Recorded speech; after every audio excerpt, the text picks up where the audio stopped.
session, and I've got an absolute rock star that is going to kick us off.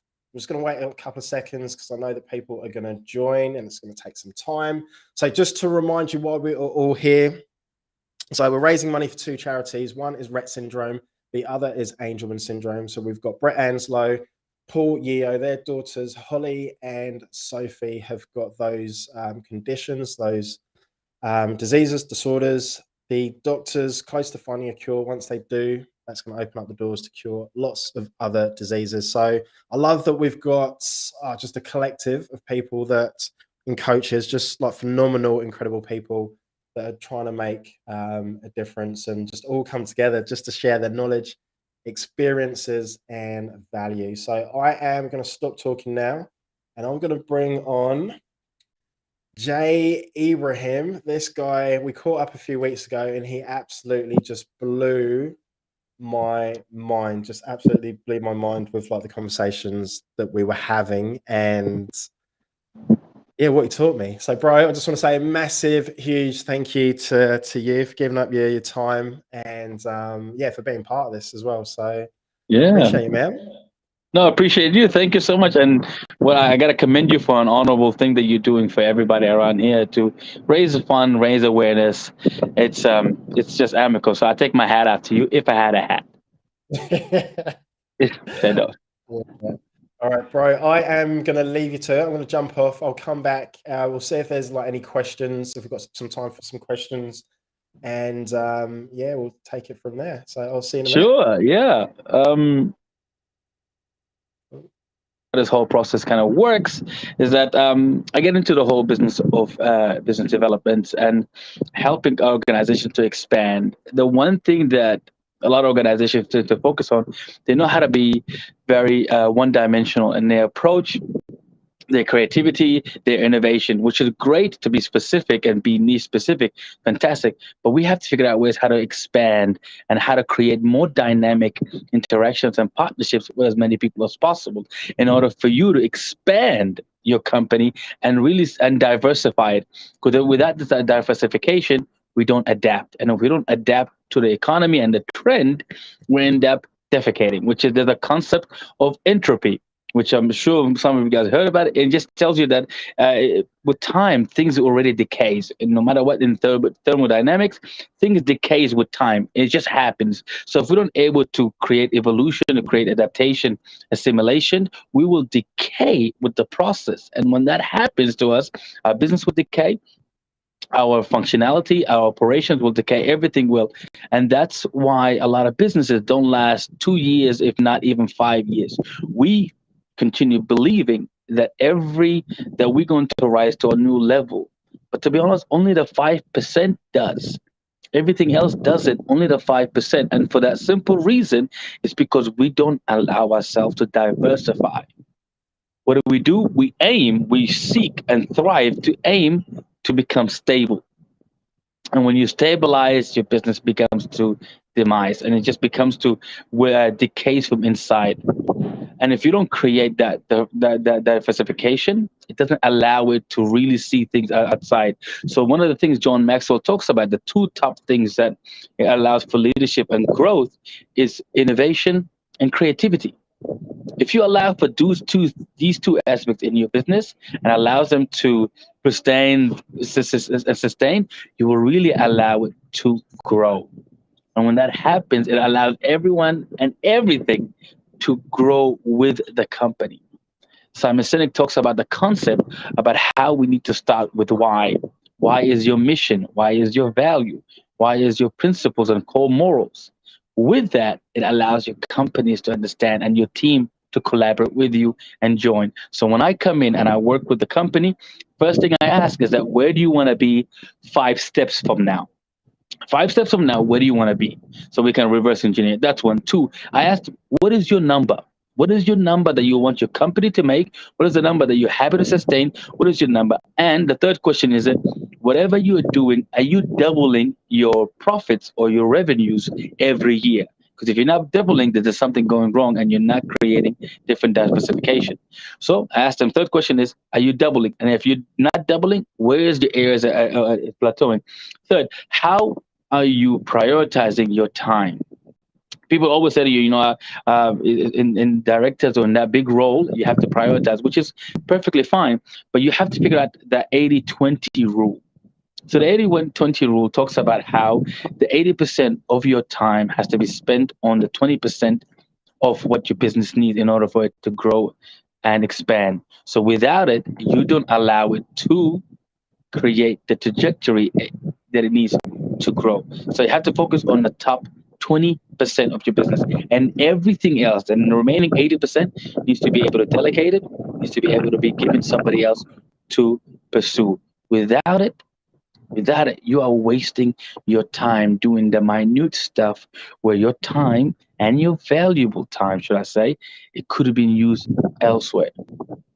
So when I come into the companies and I talk to them about this stuff, I help them diversify. So what I do, as soon as I go into the companies and I talk to them about the diversification and I ask them all these questions, I conduct a business and a personal audit.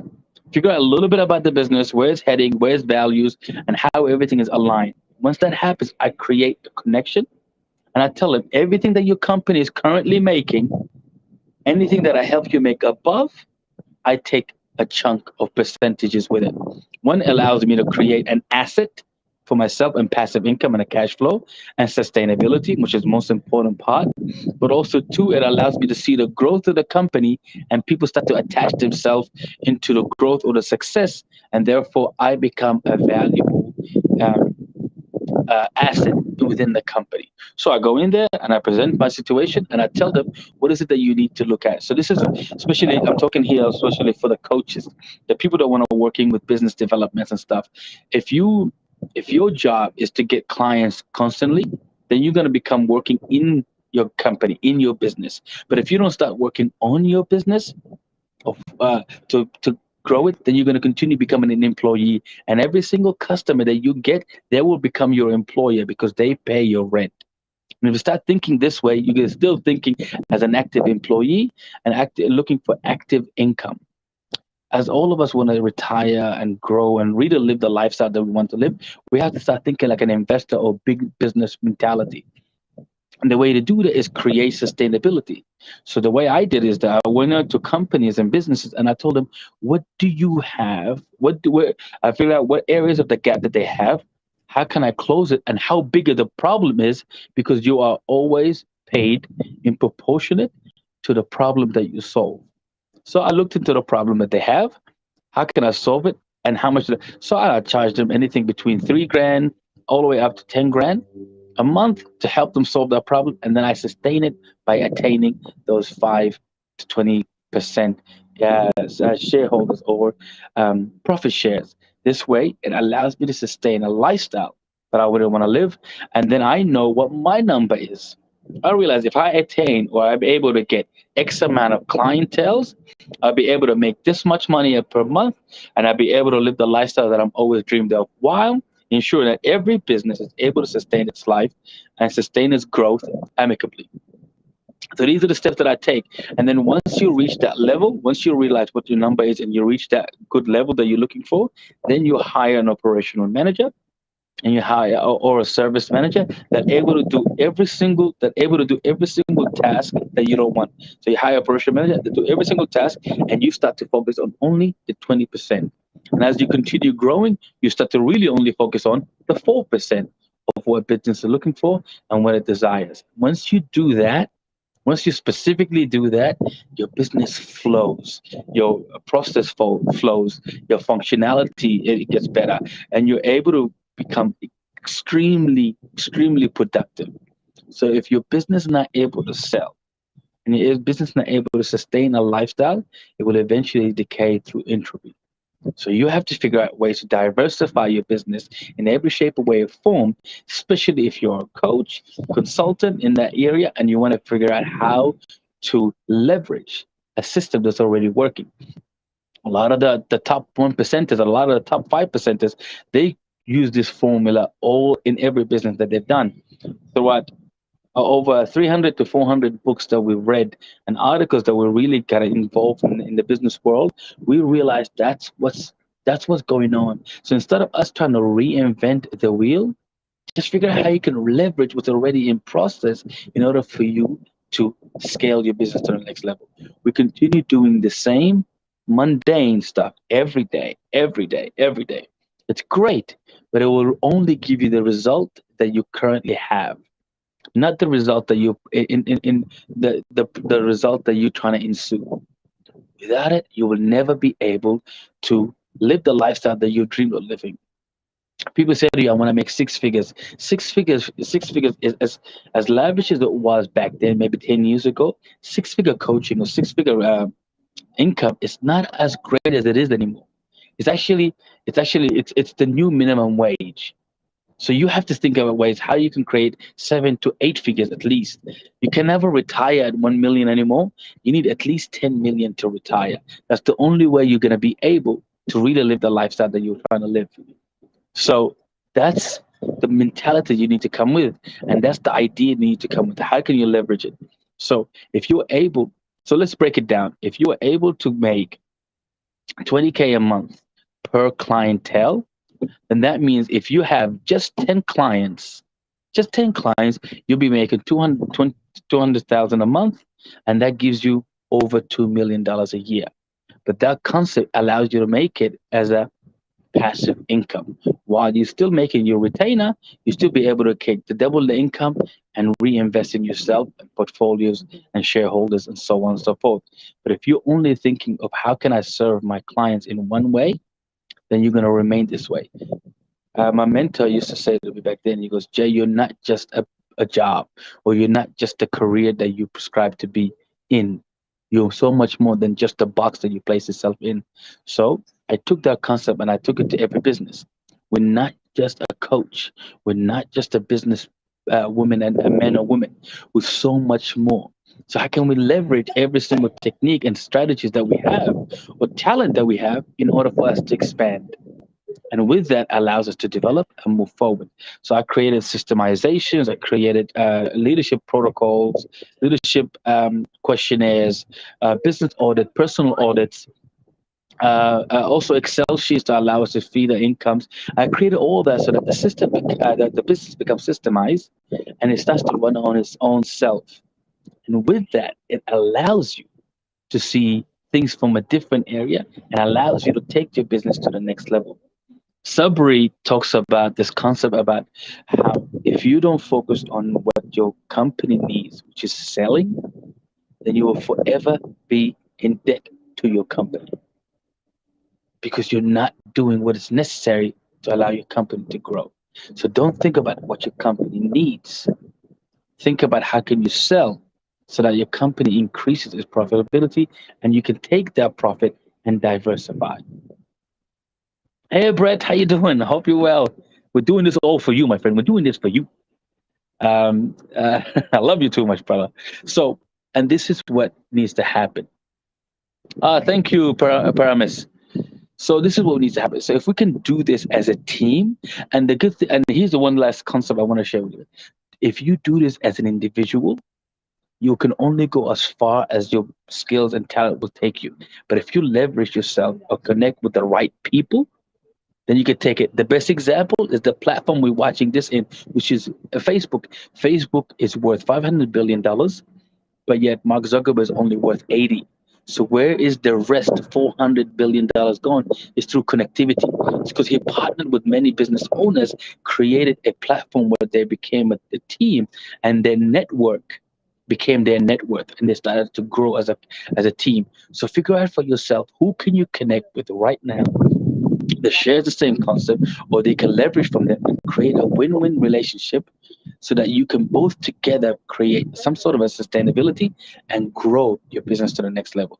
Without it, again, you'll stay the same. And as if you stay the same, and we talked about it this million times, if you stay the same, your business will die. You need instability, because instability creates challenge, obstacles, diverse, difficult times, and with all of these, it creates a better person because you're starting to think creatively and you start to be innovative in order for you to figure out other ways and problem solve.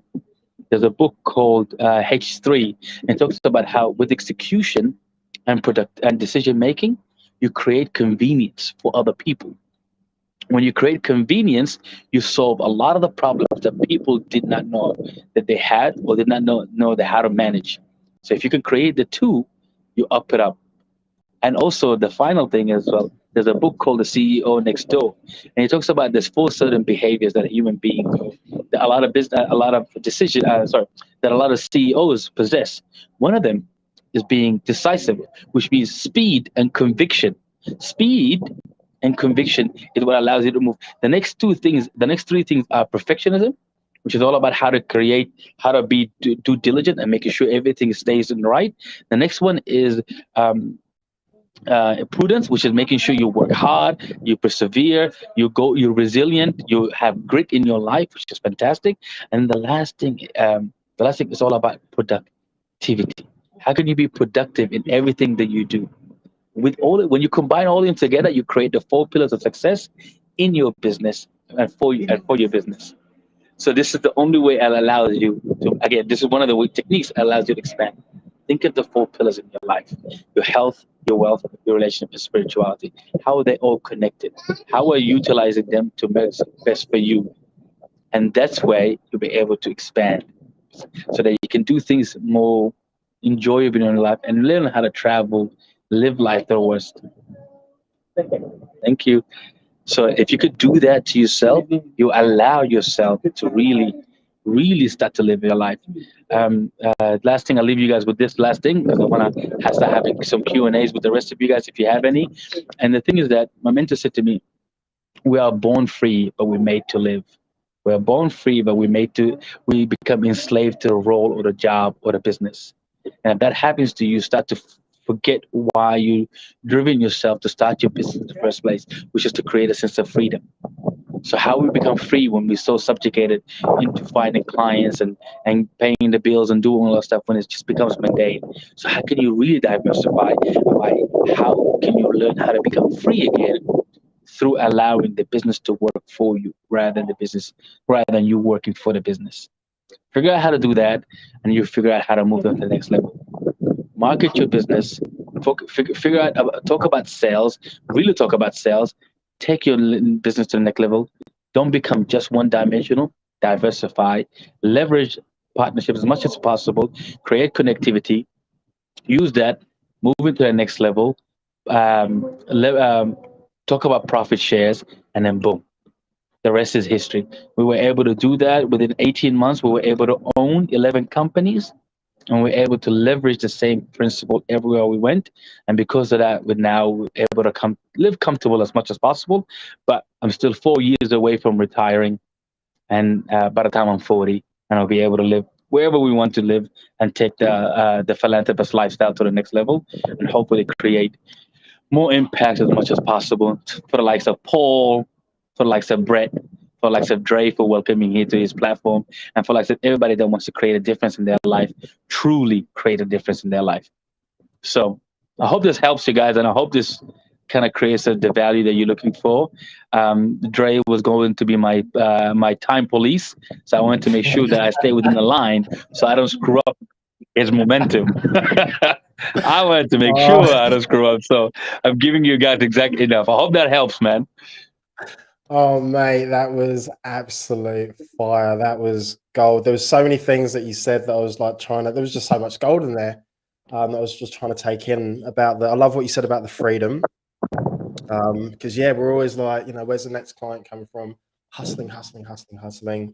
And like the tips about, marketing and like the relationships and leveraging off that. And actually my question for you, Paris has got a question as well. So my question for you is, with the businesses or the people that you deal with and like the four pillars, are there common patterns that you see like all the time? Yeah, great question. They all have the same common pattern. So you'll realize this, and all of you guys, every single person, and I hope you understand this very well, every single person that you see succeed in life, like let's take a soccer team or a football team, whenever they come to the top, the second year they don't come to the top again. The reason why is they forgot the reason why what drove them in the first place.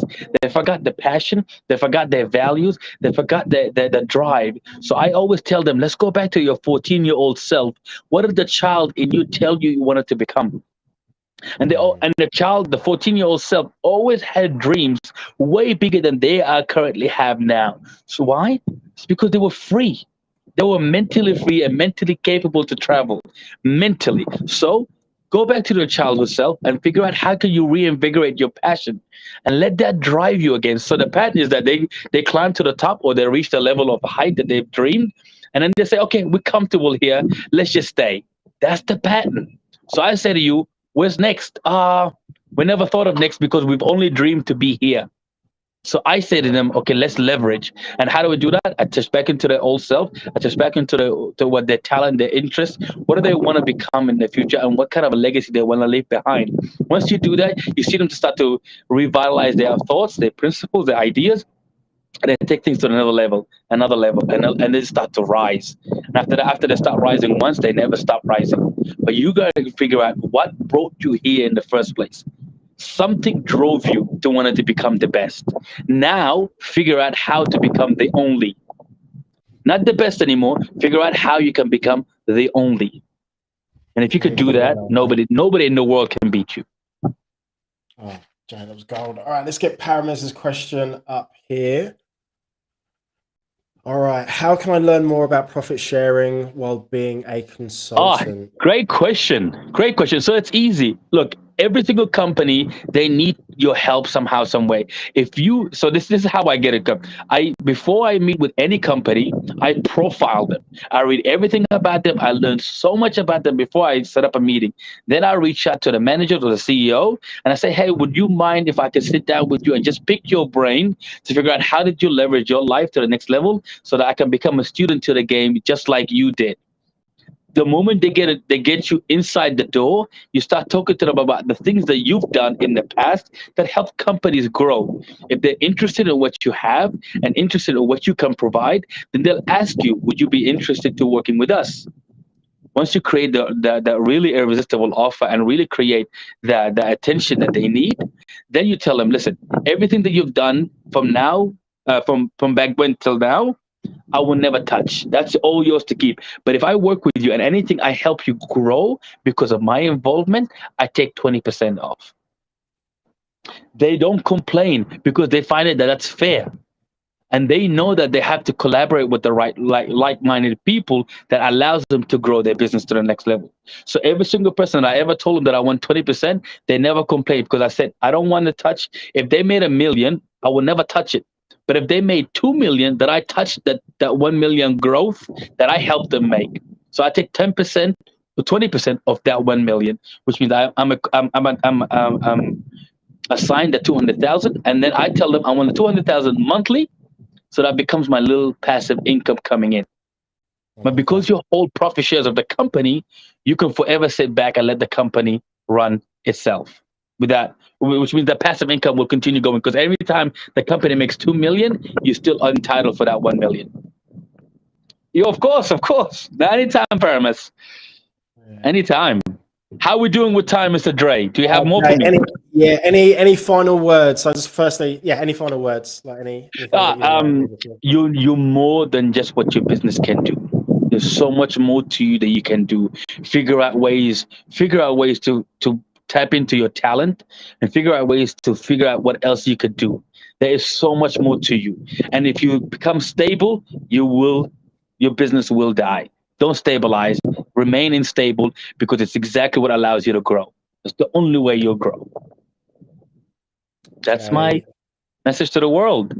Jay, thank you very much, man. That was just every time I catch up with you, every time there's just so much gold in there. I can't keep up. I'm getting overwhelmed. There's just so much. So I appreciate you so much. You're too kind. Appreciate you so much. So yeah, thank you for everything. You enjoy your day and we'll catch up soon. Thank you guys so much. And we're here in the beach house. We're saying love to you all and enjoy yourself. Love you all. Yeah. All right. See you, bro. Thanks. See ya. All right. So that was Jay Ibrahim. Next up, we have the main man, Finn McKenna. I love this guy. I want to get to know him more on a deeper level. So let me just get rid of this comment. Let's get him out here. Big, massive welcome to my main man, Finn. How are you, legend?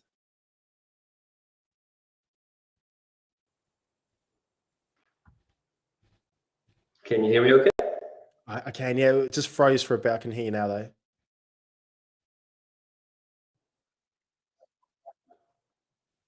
Yeah, it might be. Yeah, it might be the internet connection on your side, but that's cool. But you're all good? Yeah, I'm good. I keep going. Does it? All right, legend. What I'm going to do, I'm going to leave you to it. You do your thing, and then once you're finished, I'll jump back on, and then we'll go through like any questions.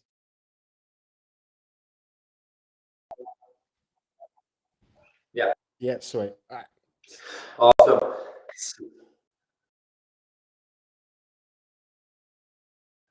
Thank you so much. So first of all, and for what he is creating over this weekend, it's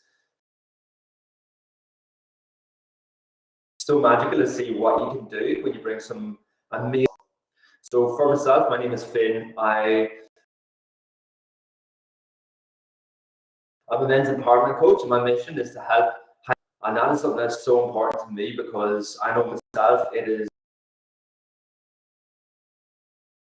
completely transformed my whole life and the life of my family. To do that for many other guys that I work with, because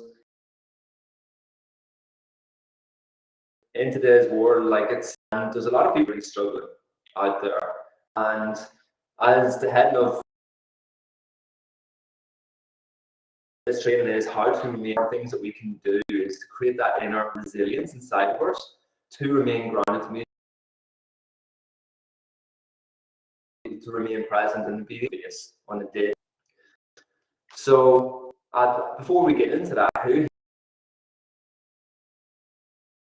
here, drop in the comments, who here feels day to day as you're going through normal life? Because I guarantee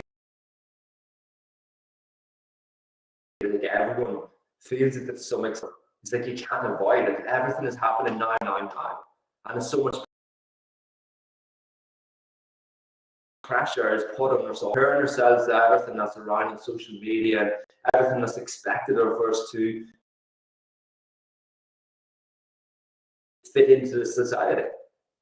It causes a lot of this internal overwhelm and this internal stress, and that can have a massive rippling effect on so much of others. So as we look at that, as we see how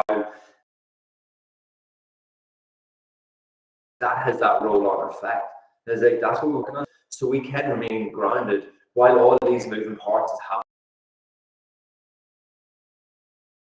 happening around us. And especially in the lockdowns and all of this stuff, there's so much things outside of our control. So this is where we control within inside of ourselves. Because when we get that control internally, no matter what's going on next. So to kind of give you like an example of where this comes in so important is challenging 12 months I've faced in probably ever. It's like our son was born on the middle of June last, over a year ago, and the week after he was with cancer. And it was such a contrast. I've got two daughters here before son was born, and then my father was died. That just threw my whole world upside down with everything that was going on. I was here, I was focused in be the father figure for my family, while all I wanted to do was be back home in Ireland with my father. The situation that we were in, so much of our roots here in Australia, plus with everything that was happening in the pandemic, I wasn't even able to go home if I wanted to. So that took a lot away from me. It just made me feel really unsettled as I was navigating through this, as well as all of these other real life things that was happening. At the end of the day, it's like I was a provider for my family here. As I started to really nourish while my wife was really in that bubble, looking after her newborn, plus running clients, all of these things were all of these external pressures and stresses that was put on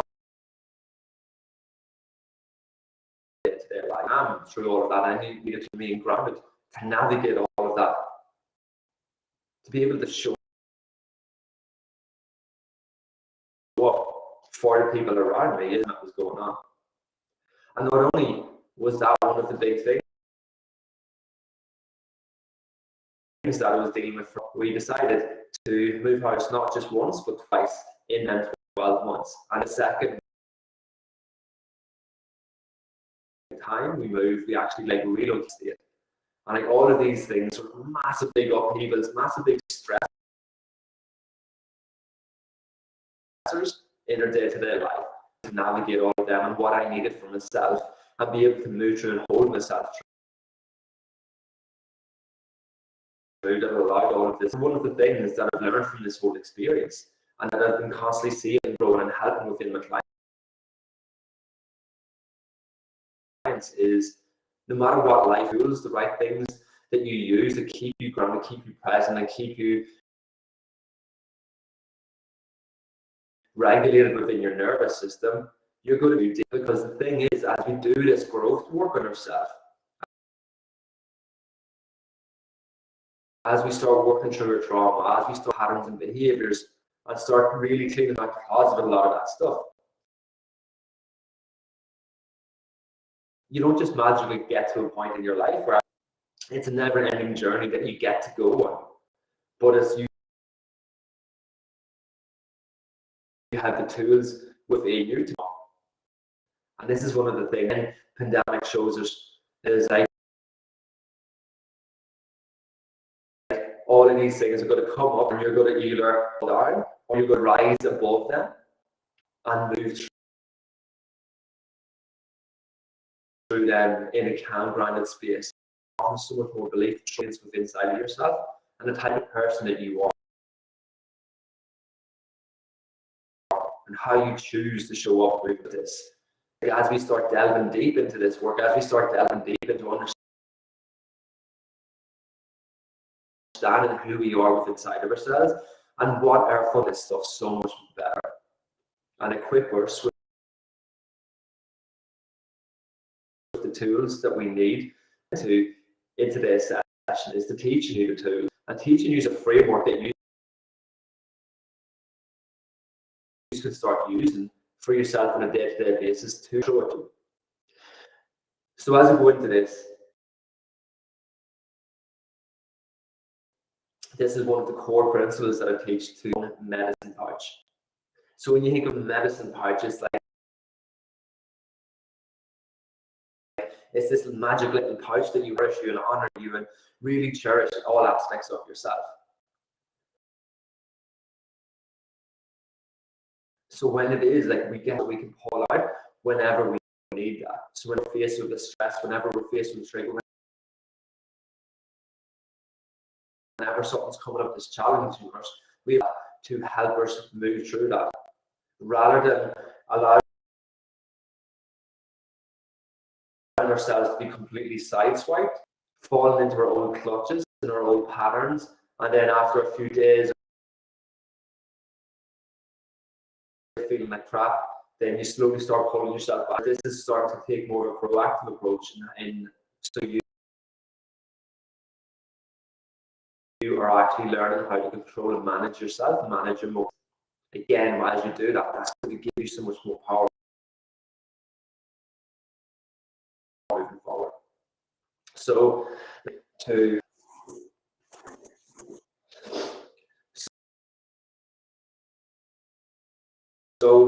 when we think of working on navigate and manage stress, the first thing most people start focusing on is the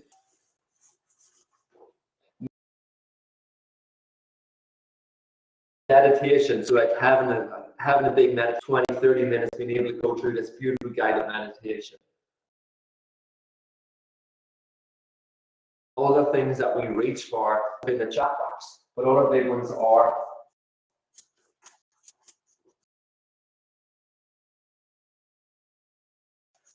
or exercise that we consciously choose to do that's going to be really nourishing. That's going to help relieve a lot of what we've been feeling and just allow us to come back to our body. So the other things that we might put into this space is looking at things like catching up, putting on a show or Netflix, or something that's going to be more just relaxing and just allowing yourself to have that to be experiencing on your day to day. But when we look at that, what people focus on as being their stress relief. Am I right? Like, you need to have at least 30 minutes because that's going to help you feel calm and help you move through all of your day-to-day stressors. First, and again, this is where so many people get caught in that trap of living for the weekend. It's like, oh, I'll just come the weekend and have a bit more time to be able to carve out and do these things for myself.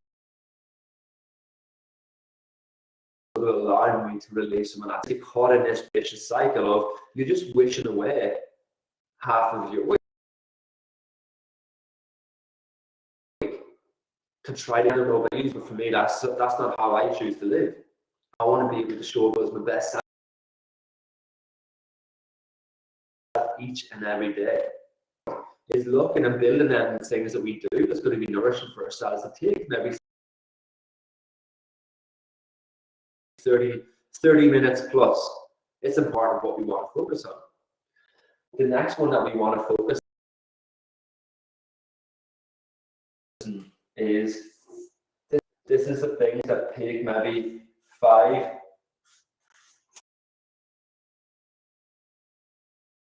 to 15 minutes, chunks of things that we can do for ourselves on a day-to-day basis. That doesn't take a big chunk of time, but it's still going to allow us to really do a 30-minute meditation. It might be more achievable for yourself to do a 10-minute meditation. And we're looking at what it is, what I can do in that kind of 5 to 15-minute window. That's going to be the things that's going to help relieve that stress. Exercise and tools that you put into your own specific medicine pouch. So one of the things that you might put in with that 5 to 15 certain songs that you like to play, that you just put on a couple of songs and a dance list, and that allows you just, it might lock it in time and do a guided meditation, guided breath work session. It's going to be, again, 5, 10, 15 minutes. Just going out and just having a cup of tea outside, away from technology. Where again, it allows you to today, but allows you to come in and just having that time and space for yourself just to breathe. But again, it's something that's more achievable for you. So as you go through this, as you're starting to look at it, I want you to start creating that list in your mind yourself of what will be able to fit into these different slots. So again, at this stage, we should have them come days or once or twice a week. Then we're coming through here. About 5 to 15-minute window. There are the things that everyone has 10, 15 minutes. It might be like your morning practice. It might be like your evening practice. It might be at lunchtime you do certain things. That feels for you.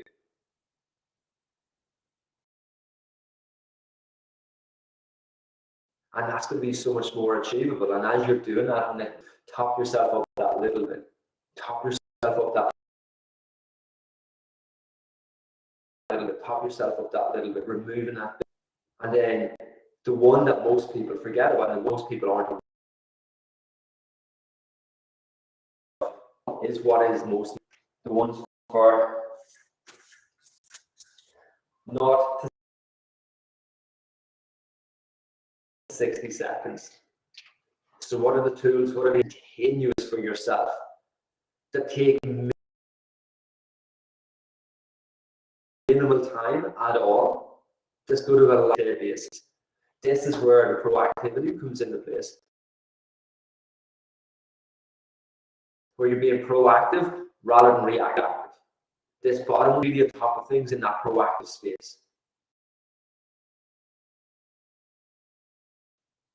And again, how did that look? What's the sort of things that we can bring into place in that, not like in a minute?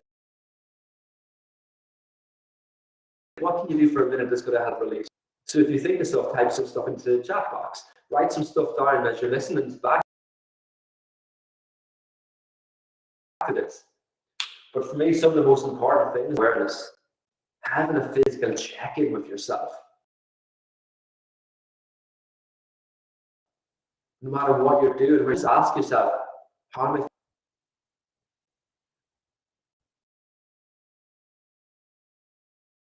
Like as you do that, noise, and just allow yourself to just ask how. Ask yourself that.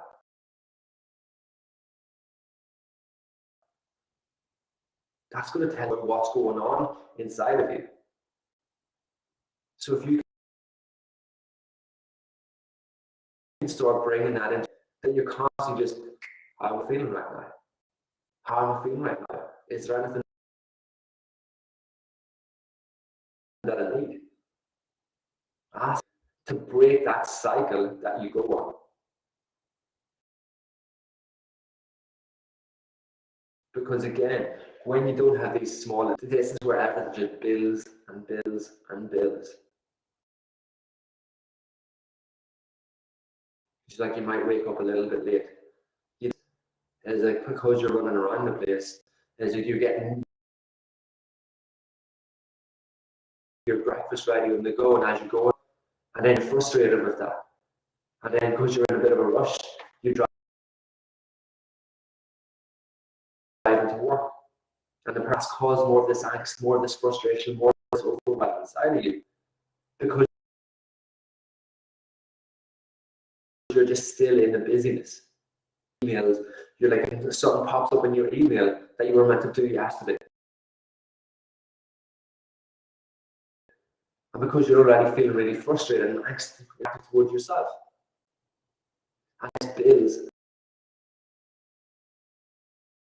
and builds and builds. Like in this go, go, go mentality, you don't have a moment to yourself to stop and check in with yourself. And instead of being able to pause, you get reactive with them and you react out in a way to them that's not you. I mean, like your kid asks you for something and you get reactive towards them. And this is where so many people live, constant go, go, go mentality with that, because we're not taking these small check-ins.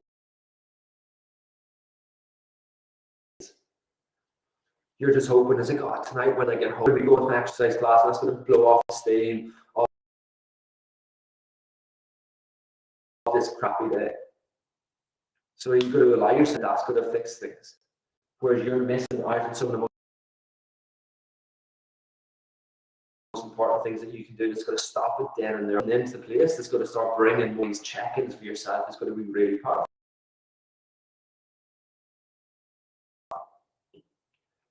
And for some, as you're going to be something different.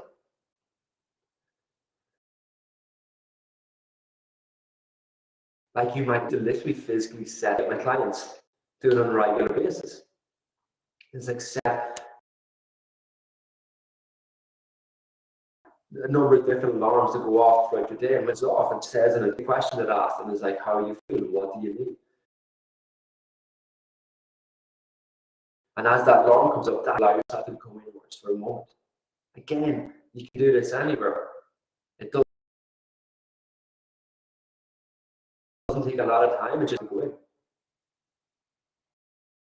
And then as you go deeper with that, it's like some the practices that it's going to help you just move through some of the stuff that's going on for yourself. Like this is where breath is so important. Let's do that here together right now.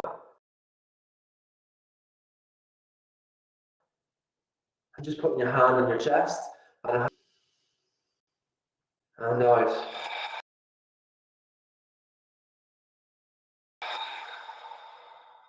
And slowing your breath, lower hand. And as you breathe out, go for a really long, deep exhale. Big breath in through your nose, into your lower ribs, expanding out. And as you're breathing out, and one more breath in.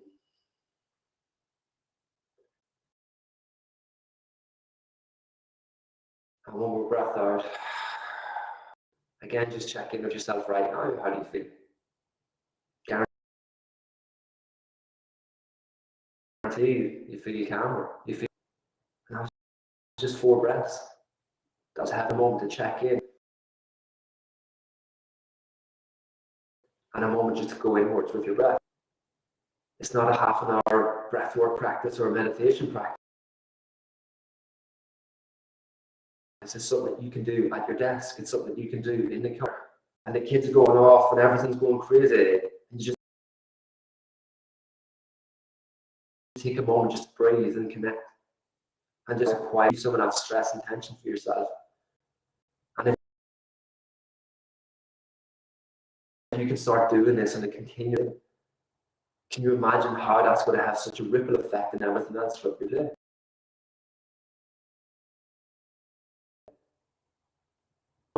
It's a 60-second check-in. It's like, yeah, it's like having breath, having that physical check-in. Start taking a moment to just look outside the window. Like if you're at work, just look outside, get away from the complete nature, just a leaf blowing on the tree. If there's a bird flapping around, just watching them for 30 seconds, just to appreciate the simple things. It could be the matter of bringing yourself outside for a walk and getting your feeling in the corporate high rises in the city. If I didn't do this in a continuous throughout the day, when I was going out on errands, like I knew exactly where the closest patch of grass was. I knew exactly where the closest tree was, and just give a moment just to see the tree, just touch the tree, just allow myself just to connect back into nature. Of the electronic, the business of the concrete jungle.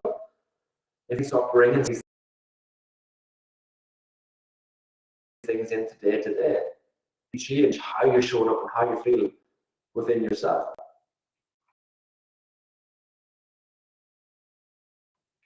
And then the beauty of it is when you sleep throughout the day, and then when your lunch break, you might give yourself a 10-minute meditation thrown in on top of it. When you come home around with the kids, again, starting to release some of that stress. Allowing yourself to get into your body, allowing yourself to listen to, and then you might have a meditation and some journaling before you go to bed. And you're kicking off what you're doing. Guaranteed when your head hits the pillow, you're going to be falling asleep so much more relaxed, so much more peace, and so much more grounded and connected with yourself. You're just in that autopilot, just go, go, go mentality.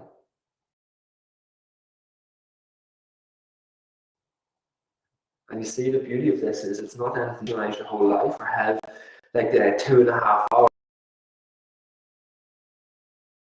or perfect morning ritual. It's not real.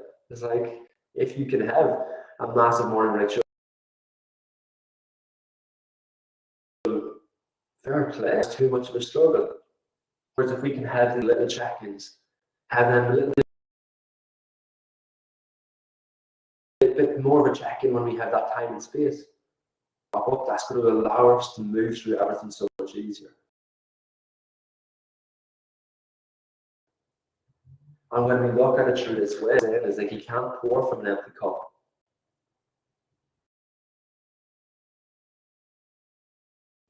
And sadly, most people keep pouring back into a cup with these big things. What's the things that brings me so much joy? just got to pour a whole heap back into that cup, and then at the end of the day, you contemplate it, and you're just in that cycle. Wondering why is never getting easier, why things always you continuously just put little drops in, stuff is going out, little drops going in, stuff is going out, little drops going in, then you put in more, and then you're holding that so much better. With this, and then when you get them big things up, them big things are poured into that cup that's already really full, and just allowing that to overflow to everyone else, changing the game for yourself and changing the game of how you are showing up for those around you.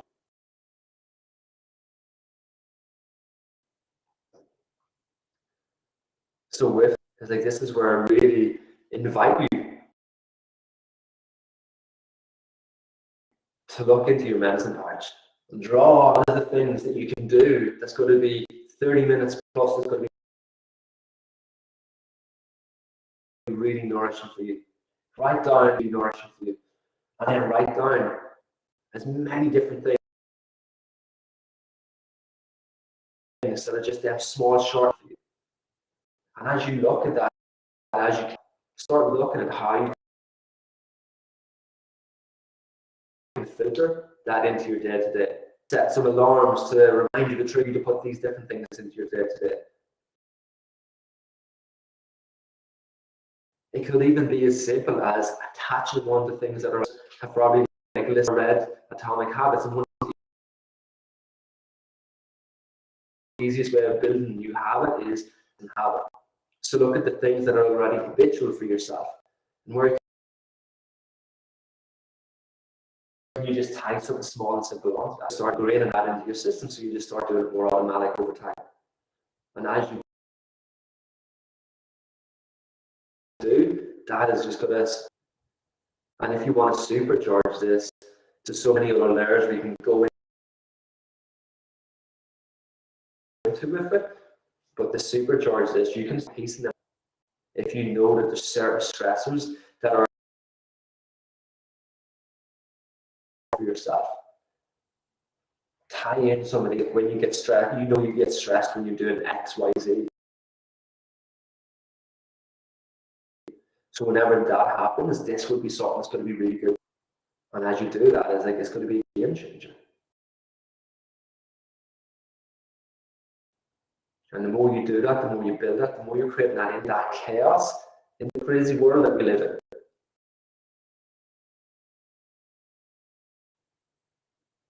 So if anybody has any thoughts, if anyone has any questions, well, or even reach out if you're watching this back in the room. But I'd love to hear what you need to know. Hey Finn, that was awesome, man. Absolutely awesome. I was there like doing the breath with the,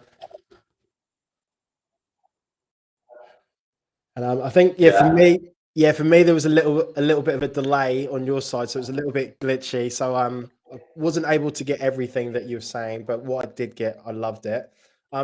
Question for you: when the grounded masculine, is that similar to like the divine masculine?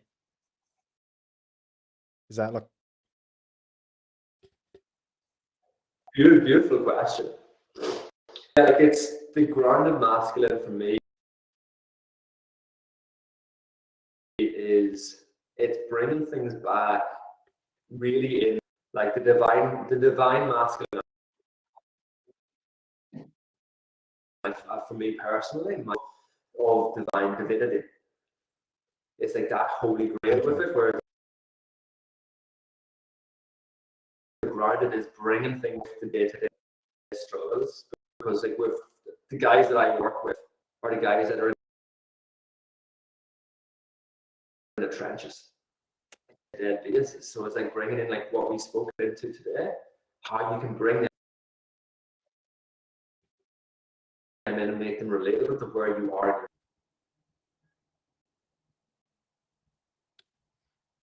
Yeah, that's awesome, man. That is awesome. All right, if guys and girls, if you have any questions, drop them in the chat now, or forever hold your peace. And what's the best way for people to get hold of you, Finn?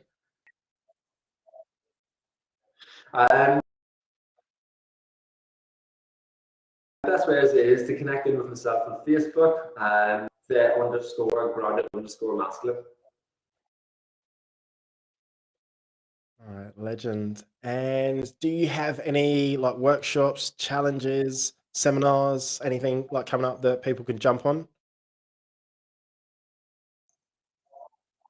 Quite often run 5-day challenges, as well as I do men's circles, so virtual men's circles every being able to connect with other men and be able to share and connect and learn these different principles and some of the struggles they're facing. Yeah, cool. All right, I'm definitely going to hit you up about that. That would be good.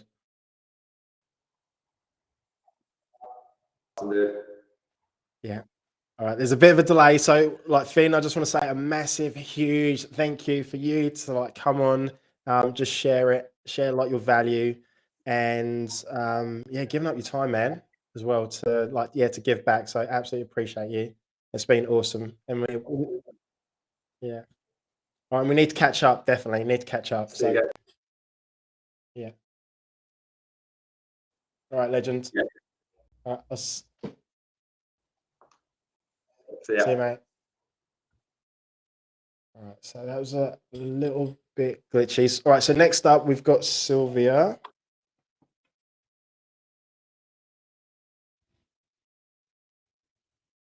Okay, just bear with me a second. So I'm just going to put myself on mute. Right, I'm going to play this video. There isn't any sound because I haven't sorted it out yet, but this is...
Man, how beautiful is Holly and yeah, Brett's family. So I'll make sure next time that I play that, we will get some volume.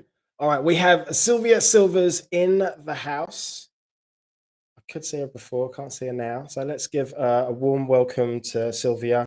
So Sylvia is a relationship and a sex and intimacy coach. And we had a podcast, yeah, a couple of weeks ago, and just an amazing woman with an amazing journey, amazing human.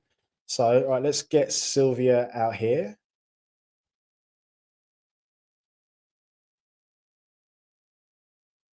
All right, so Sylvia's just going to restart her camera.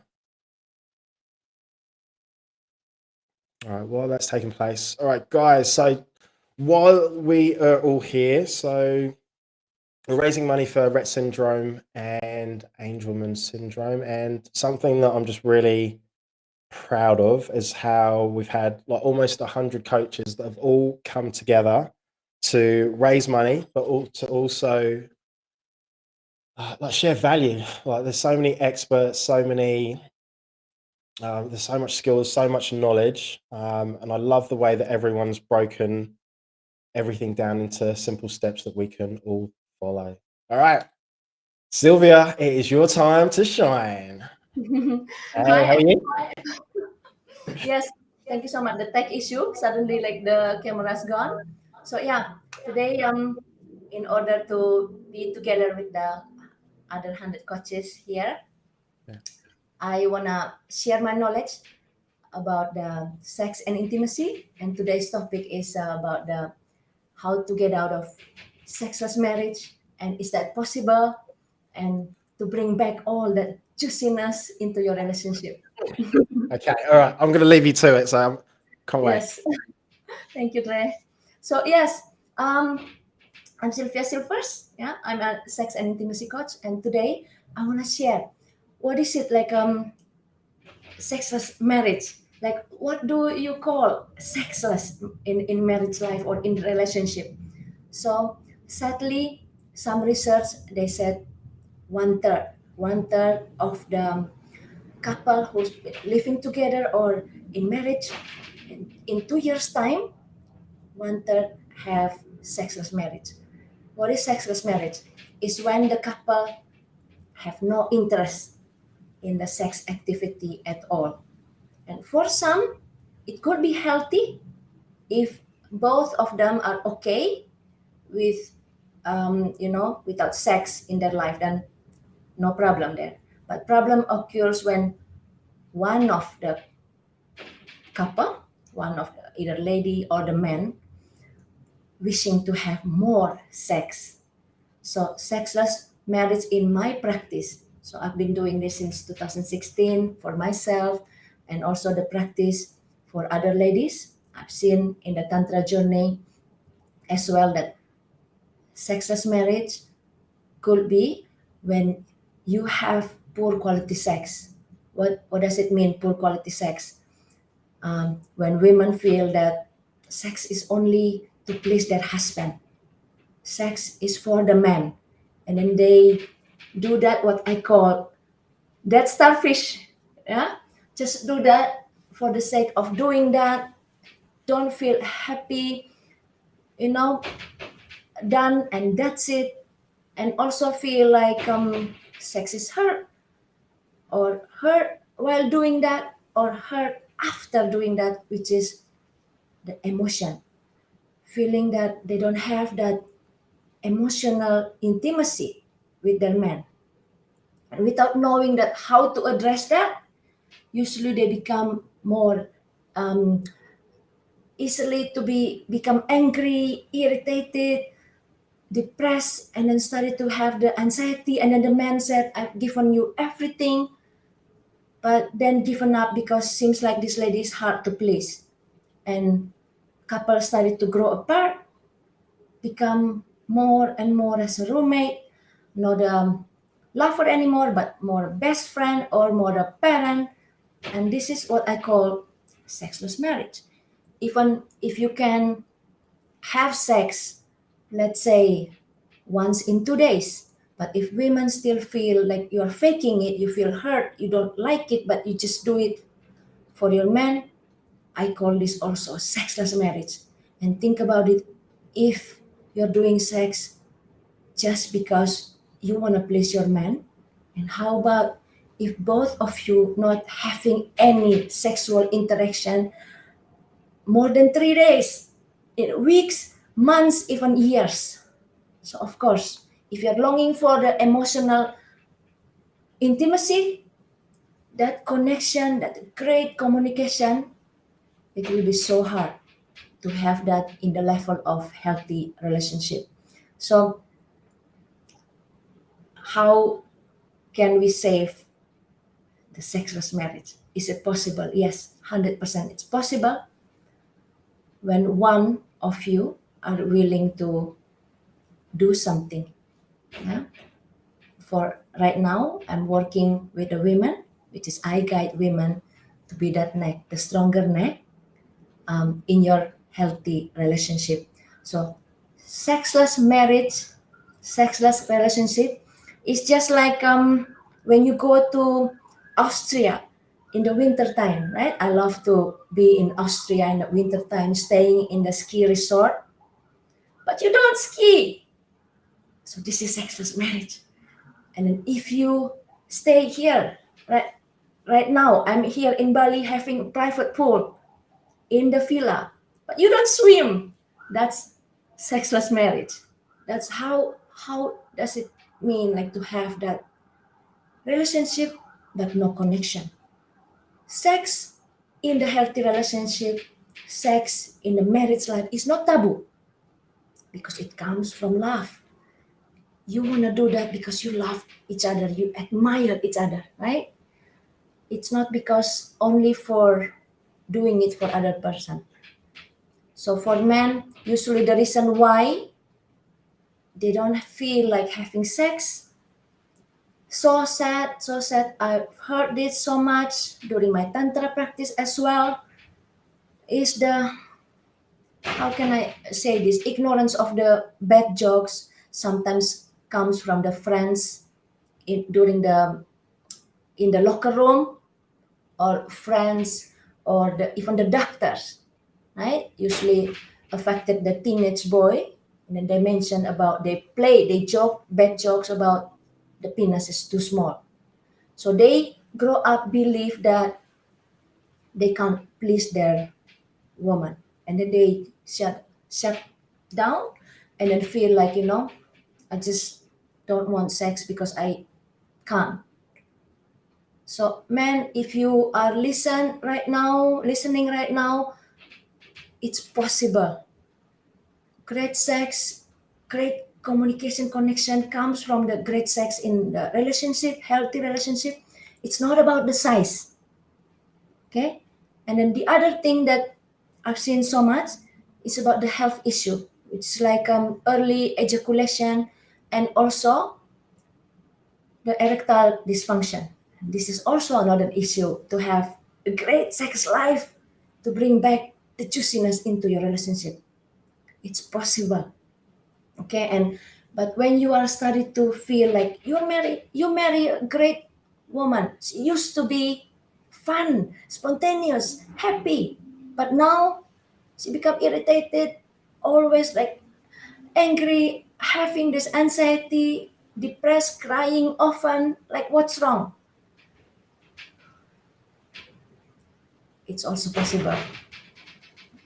It's also possible. So for women, if you have the feeling that I need that emotional connection with my husband, with my man first, then I want to have sex. Of course, this is from my tantra perspective, right? It's the spiritual tantric traditional. The plus for women to wanting sex is here, their heart. That's why men, make them feel so that you are so in love with them, that you need them, that you admire, adore your woman, whatever it is. Do that because that matters for them. If you want more sex from them, right? Thinking about when you have sex with your woman, about pleasing them first. Make them feel. And that's how you will get out from this sexless marriage. And for women, when you feel like you don't have that emotional connection, you want that communication, but you keep punishing your men because they don't give you what you need, and what you keep telling them that I need this, and then somehow they just don't get it. Don't take it for granted that I punish them. Later, maybe they will find out that they don't have sex because they can't please me.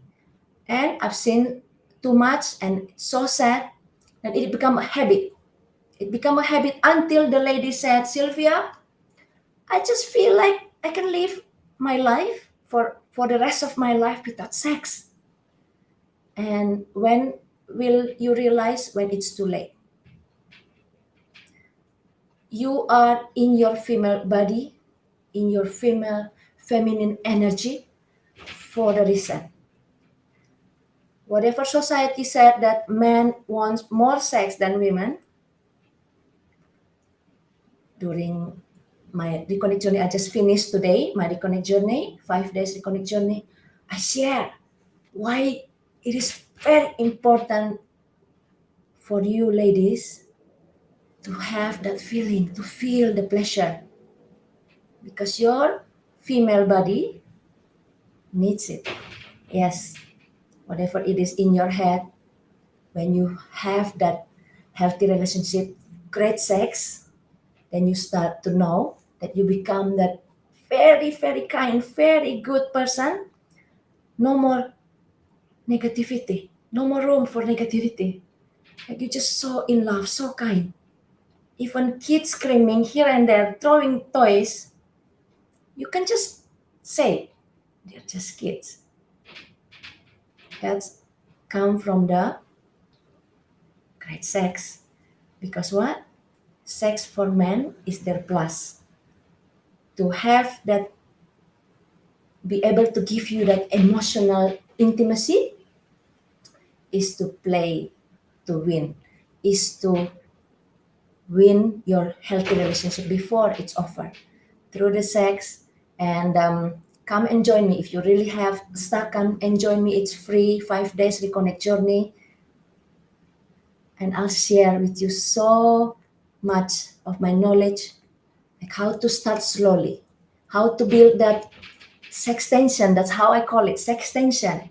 The flirting, the tease, your man tease yourself to have that admiration again into your life without feeling awkward, without feeling cheesy. Because you will be doing that for yourself. So, ladies, again, if you feel that you're growing apart, I have one story that I love to share with my clients. I ask her for this to share her story on and on. She's okay with that.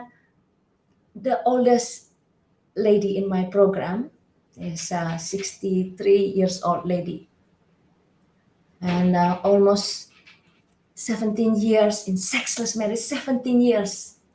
Can you imagine that? 17 years. Yeah, it's too much. Very painful. Got the story that husband didn't want it because feeling that penis is too small. I feel so sad about that if I keep hearing this story. Because it's not about the size. Again, it's not about the size. And then what? She started to shut down, always angry, always frustrated, and have that depression. And then not only that, she didn't realize that she affected her daughter. So her daughter, by that time when she come and join me, was 36 years old, beautiful, beautiful young lady, but somehow can't express her love, can't receive love. So when mommy did the work, having that eye-opening about everything, about her body, about understanding her man, her husband more, herself more, what is it that missing, what is it that she really, really want. The daughter started to open up, sharing her trauma, and then doing the work for herself, and then what? Now having a very healthy relationship. So don't take it for granted. You may think that you didn't affect your children. Maybe it's only you, and maybe it's okay because nobody knows anyway. Think again. Because it's not only about sex. It's not only about you. It's not only about your husband. It's about your next generation. Don't play with the time. I know how does it feel losing someone that you really, really love. Then I have that eye-opening that time. Never compromise, right? When you feel like, please give me 1 more hour, even 5 more minutes, no more. It's done. Well, right now you still stay in the same roof with your man, with your husband. This is the best time. Don't wait until one of you, the ladies already leave the house, the men already leave the house, then you want to start looking for the answer. So I will guide you if you need some help inside my Reconnect journey, 5 days for free. Dre, do we have some question and answer? I think like I'm preparing for 20 minutes. Yeah, no, right, Sylvia, that was absolute fire. I was a little bit hot, so I love the way. I love the way that you. It's not. I love the way that you. Because for some people it would be hard to talk about like sex and intimacy and things like that, but you're just so open about it and vulnerable. So I absolutely love that. Ladies and gentlemen, if you have any questions, don't be shy. Now is the time to ask. And I was trying to think if I've got any questions for myself, because I'm a single guy and it's my birthday on Sunday. Just happy birthday, Dre. About that. So much for the coaches, like sharing our mission, sharing our words outside, like together. It's amazing. Thank you so much. Yeah, thank you for like agreeing to do this and coming on and sharing and I'm so grateful, just so grateful. All right, so what would be some of the common? Someone's asking you, like, how long have you been single? They have. It's anonymous Facebook user. Probably, I think maybe 3 months, 3 or 4 months. So yeah. Oh, Alfonso. Okay, your birthday in Sunday, right? Yeah, that's right. It's on Sunday. All right. Anyway, this is not about me. This is about you guys. To get carried away. Right. So Sylvia, you look after like clients all over the world. Is that right? You've got clients all over the world? Yes, all over the world. Before I'm helping the only locals because we don't do virtually, right? Tantra, it's like local live, and right now I'm doing it virtually. And if no one is asking question, maybe no. I don't know. I think they might be shy because it might be the topic. Yes, right. But is it? No, I'm sorry. After you. What? No. What would be? Because for me, in the past, like I took the certification for the sex techniques and everything, orgasm. What? It's only for myself. Yes, for myself, because I almost lost my marriage. I was growing apart as a lover to my husband. We were just more and more like business partner. Right? So I took it for myself. And then, I never think about, I will talk like this freely about sex and intimacy. International people, such a taboo thing. But I see that it's important. Like the more I share, the more I can help the ladies, the men to open their eyes. Because to be honest, Ray, the research that I've seen also so many times that 80% of the divorce is because of the unnecessary reason. You could prevent that. It's just so sad. Yeah. So quiet. So I'm not logged on. So just listen. Sex is important. Yes. Yeah, it is important. It is essential to have a healthy relationship. It's essential. Sex is essential if you want emotional intimacy. Yeah. Right, so how so how often do you reckon, say, like couples should be like having sex? Would it be like every day? Would it be, maybe 2 or 3 times a week? Maybe once every couple of weeks? It depends. Like every couple, they know themselves, right? Which one is like okay, enough for them? Which one is like not enough? Like that's why they need to have that open communication, and that's how I guide the ladies if they come with couple, like the couple, to have that what I call conscious communication, to get to know, like no pretending, because your vision is to have healthy relationship. Like if you want more sex, then you address that. How can your husband or your man enjoy that every day or even 3 times a day sex? Because sex is so much more, so many ways of doing sex. It's not only what you see in the porn or in the magazine or whatever. A lot of ways, a lot of techniques. Yeah. So you actually went to get a certificate for like sex techniques and Yes, that's learning about crazy. orgasm. It's since 2016, 2018. But again, I didn't think about doing it for coaching. So I keep looking for my certification. Soon I'm going to move. Hopefully I can find that. But 2021, last year, I went back again to see it in the perspective of how can I be different? And then what is it that I value and then I want to deliver to my clients. Yeah. So I see like Jules have question there. Jules, all right, let's bring Jules up. All right.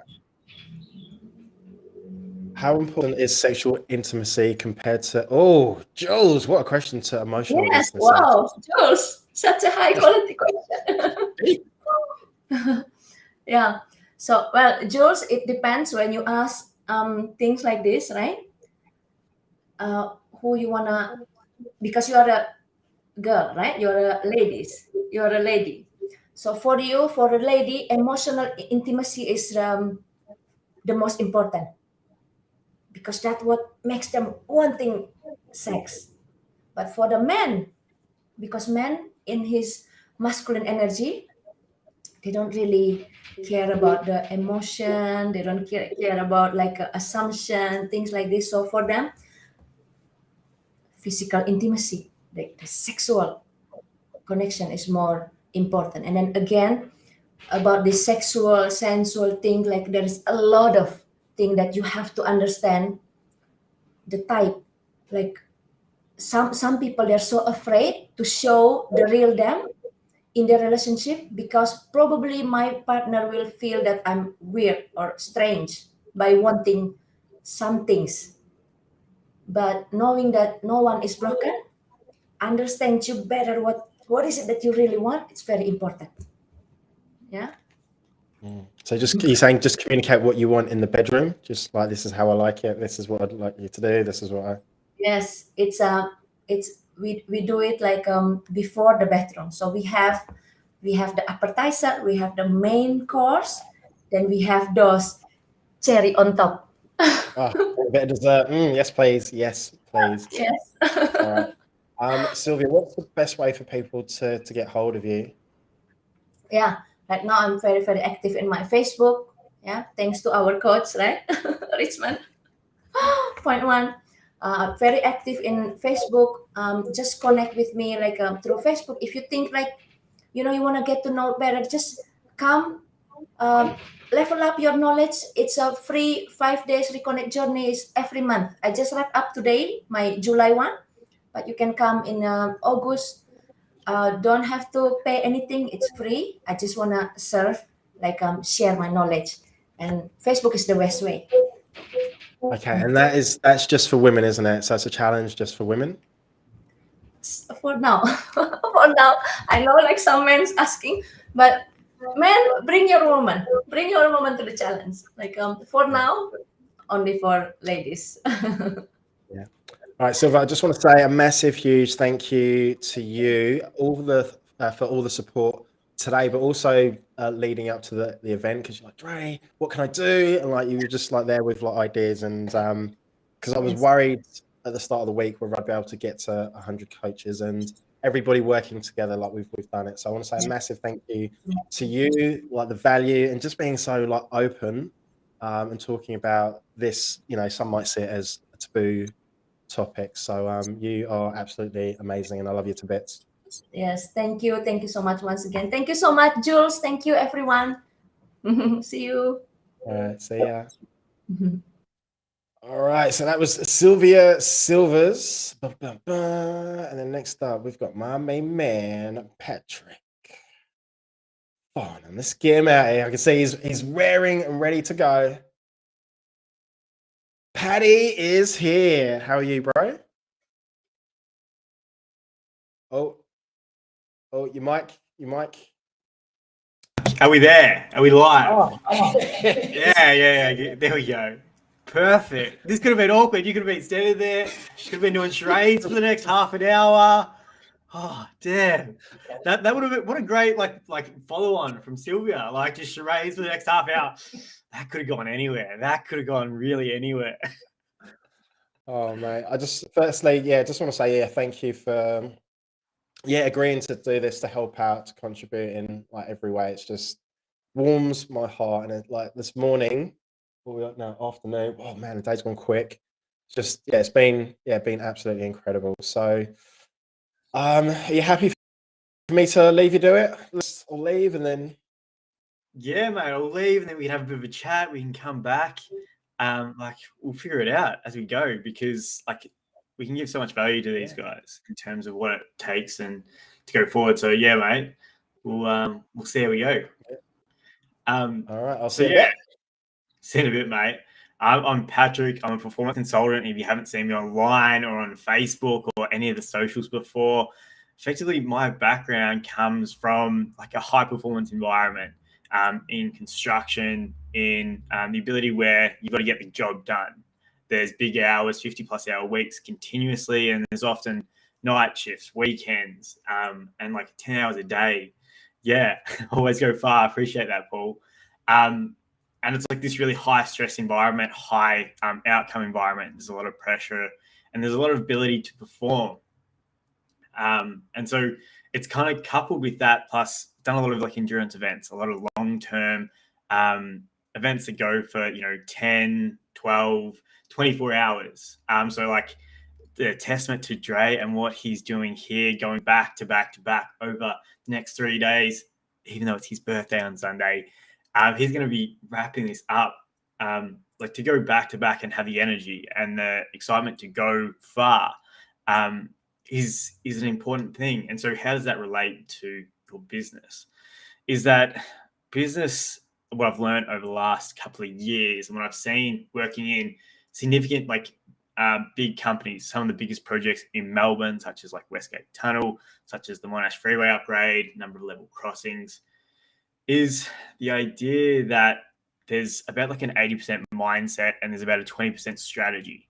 And quite often people focus on the strategy. If the strategy is not working, then we'll just change the strategy. And they don't necessarily look into the mindset aspect of things. And so it's a coupling aspect, because quite often people don't have the knowledge. They don't have the understanding of what's the actual right strategy. How can they perform better? What do they need to put in place in order to move themselves forward? And so getting that knowledge and that idea and that understanding is usually what some people find is the thing that takes them to the next level. And so if you've got the right strategy, you've got the right things in place, it allows you to go further. But where the real kind of key comes in is, how do you actually think about things? How do you question what your current procedures and roles are and the structures and strategies that you have in place to get the actual outcome that you want? Quite often, there was a time when I was in construction and you've got to get the job done.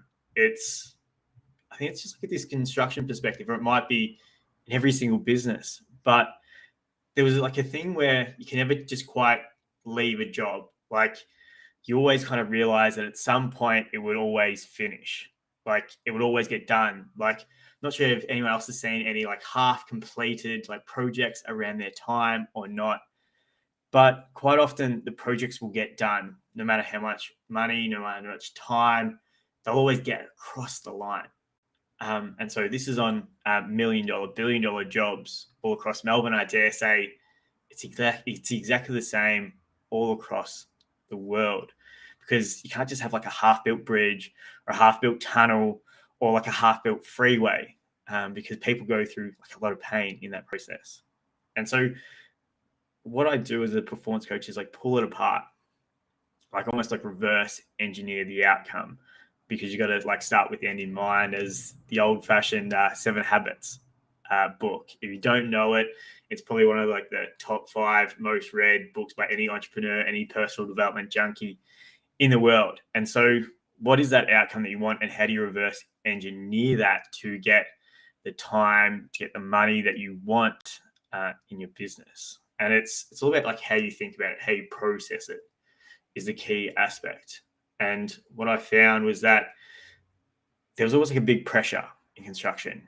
There was an idea where there was little overheads, little room for margin, but so many different problems that we have, so many problems that we had to deal with on a daily basis, like standards, environment, sustainability, safety, actually managing people, timeframes, program, money. Is it going well? Is it not? Like work packs, procedures. Like I could go on with the list of things that we had to do just to get that job across the line. And so I was actually chatting to a friend earlier today, and something really kind of stood out to me. I just kind of said an offhand comment of like something to the lines of, life's too simple to be complicated. Life's too simple to be complicated. And so one of the things I was reading like an Alex Hormozi book, and that one of the things that stood out to me was this idea that a lot of smart people, a lot of entrepreneurs get stuck in a problem because they really enjoy solving impossible problems. Like, not sure if you're watching at home or if you're somewhere else tuning in on the replay, but quite often there's this idea of we want to find this really hard, really challenging problem, something that we're almost like struggling to solve, struggling to actually get an outcome for. But quite often our smartness, our knowledge, our ego gets in the way of actually getting the job done. Like, it's a lot simpler process than what we think, because we want to make things complicated. We want to make things harder. We want to make things challenging. One of the things that we often fight is boredom. Like, how do you fight boredom? How do you fight the day of like, if I have nothing to do? That's often why people become so busy. So what I come and do is help pull apart the systems, the structures, and change some of the thinking that the systems have and attach to that, and create outcomes as a result. As part of that, it's a procedure where it's like a very collaborative approach, where I want to work with people that, you know, are almost like friends, like people that you connect with and you can build friendships and relationships with. Because one thing I kind of realized on my journey, in when you do all the work alone, not sure if you can relate to spending hours getting up early before work, spending all day in the office, you know, working away, working hard, getting to the end of the day, knock off time, and then you realize that you have to keep working just to get the job done, to just get yourself pushing forward, and you're pushing yourself out the door. And you spend so much time in these places that it becomes so lonely, so quiet along your own. And so I had that, and I was pushing so hard in work, and then in the endurance space, where I was pushing so hard in the mornings, even before work, after work, to try and get things done and achieve these great results and these great successes, which, can't deny, were amazing. Some of the greatest memories I've had is finishing and crossing the line of an Ironman, finishing and crossing the line of a 24-hour race. But the thing is that you realize on that journey, or at least it took me a while to realize in there, was the idea that if you go on that journey alone, it can be quite isolating. It can be quite quiet. It can be quite like almost set off from the real world. It's what business owners and entrepreneurs face, is that they don't have someone in their corner. They don't have someone on their team to just kind of go through the process with. It's one thing that sports are so good at. Like in the NBA, there's always a Michael Jordan and a Pippen. There's like Kobe and Shaq. There's always like a dynamic duo that you have.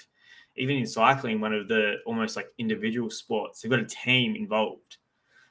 Even from the spaces where they've got consultants, from coaches coming in, always like wanting to have like this team atmosphere. Because as soon as you go alone, you're alone out there, it's a hard slog, especially when you're trying to build a business, when you're trying to help everyone else achieve their goals. And so that's what I realized on my journey, was that a lot of people want to create success, but they don't realize what it's like to kind of be on your own, like how hard it is and the slog that it is. So quite often as a business owner, as an entrepreneur, we try to make things harder than what they need to be. We make problems more difficult as opposed to trying to make them simpler, more effective, more efficient strategies.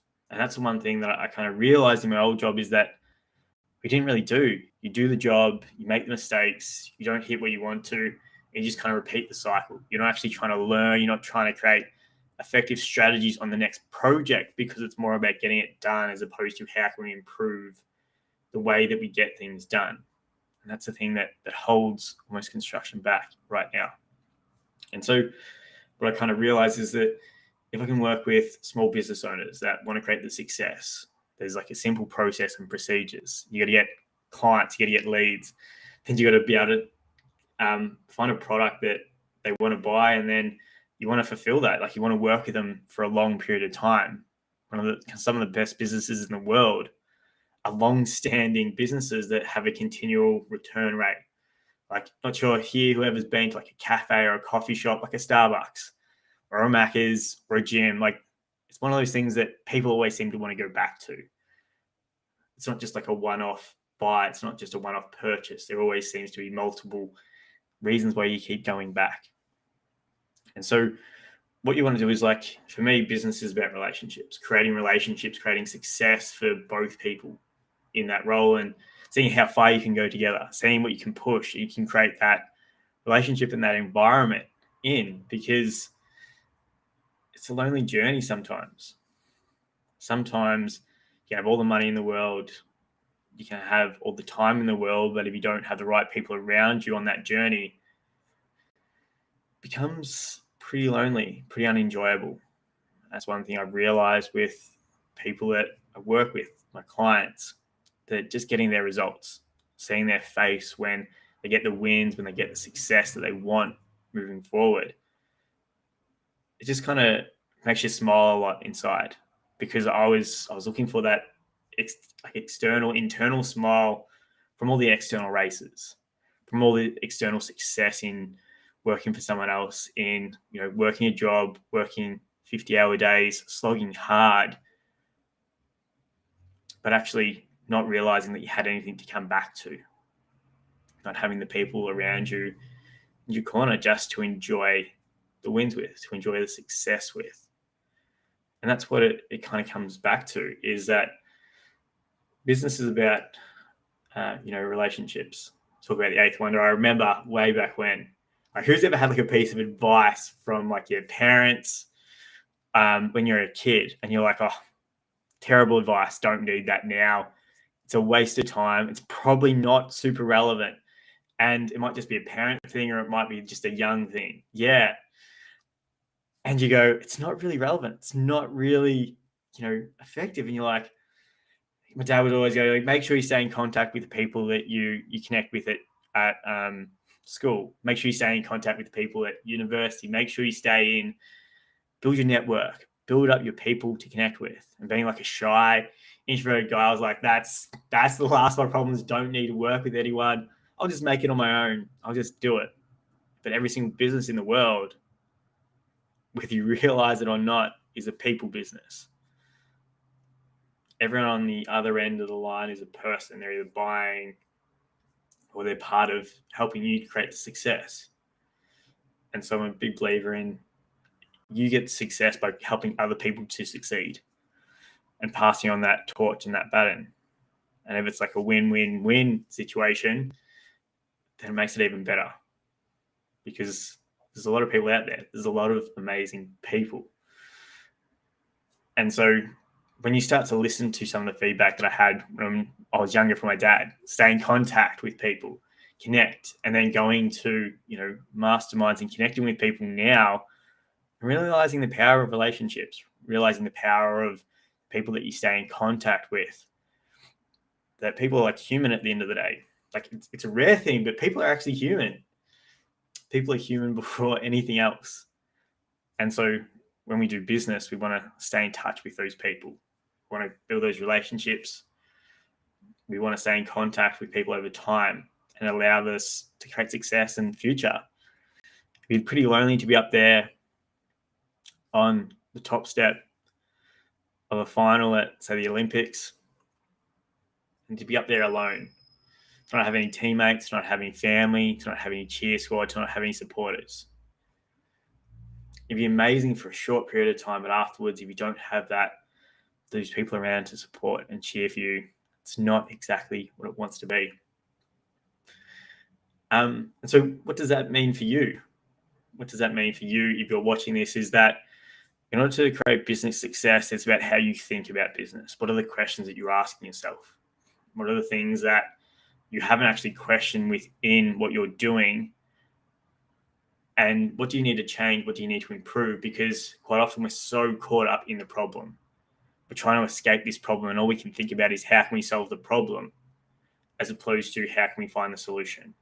What are the different solutions out there? And that's where I come in to help you to think differently, to get a different perspective, and use the morals and structures that I have to help people to get across the line. I'm not sure Dre is in the background, like, furiously writing notes or like trying to get a cat nap in, just because he's doing such an amazing job. And I know that, like, on these endurance events, on these long-term strategies, it's pretty taxing. It affects your energy.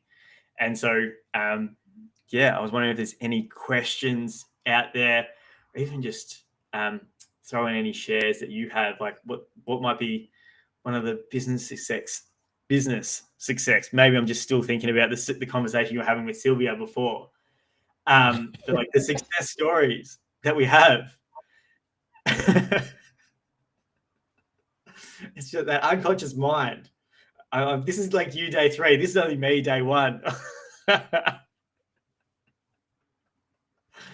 Oh, Paddy. All right. So while you were talking, so where my head was going is, man, you are so like inspiring, and like you're really switched on. You ask like questions. I think I've told you this before that I don't even like think of, and so I'm trying to get my head around it, like how you can do these ultra like marathons, how you can, because most people wouldn't even like attempt it. They think about it and they're like, oh no, I'm too tired. Like, how do you like keep going? For me, I just can't comprehend it, and I don't. Yeah, and I know you've probably got your process that you can apply to. Yeah, can you talk me through that? Because that's like, for me, I just find that really, really fascinating. For me, it's like a dream. It's like I don't get it. Yeah. Well, let's put it in the right context. So, like, in a business, like, there's something different. Like, when you argue that, like, entrepreneurs, coaches, people that want to create their own economy, want to create their own money, have like just a different mindset to the other people that create jobs, that just want to work for someone else. And for whatever reason, you're kind of on that path. You don't actually want to quit on that path because there's like something inside you. You're not really sure what it is, but there's something inside you that you want to kind of serve, that you want to kind of help other people on. And no matter what anyone else tells you, that's like your path and that's your goal. You wouldn't quit. You would just find a way. You become resourceful. And so for me, there was a whole period of my life when I wasn't fit. I didn't really have the success or any big achievements to my name. I didn't really think I was anyone. And so I wanted to prove something to everyone else, but almost to myself. And that's probably what like entrepreneurs and coaches do. And so for me, how did I find that?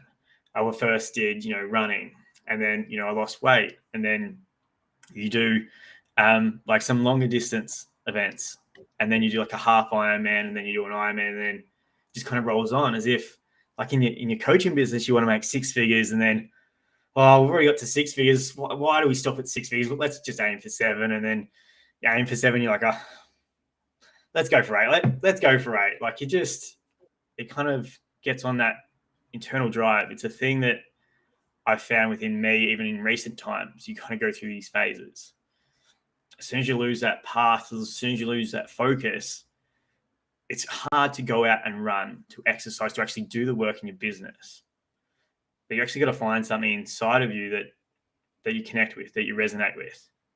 And I don't actually know why it was ultra running, or why it was Ironman's, or why it's now business.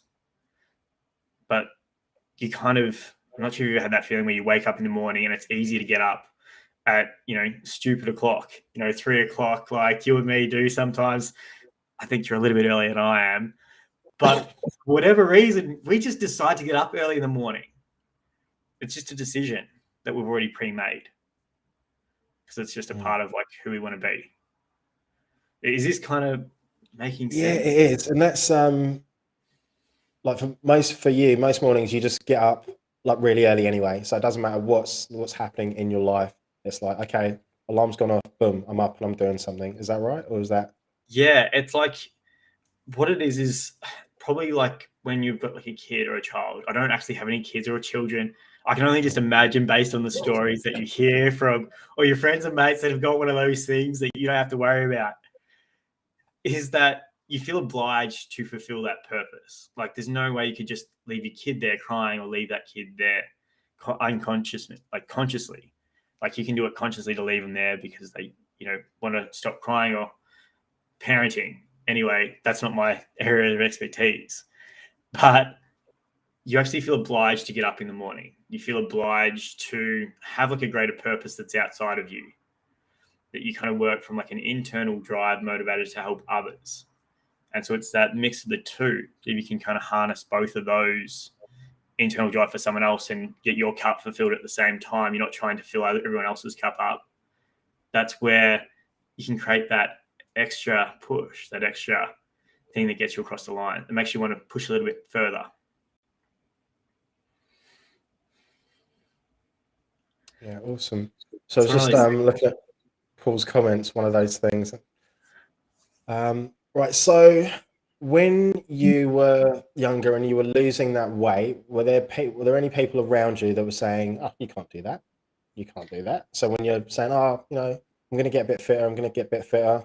I might do my first like half marathon." Did you have any doubters around you, or were people really supportive?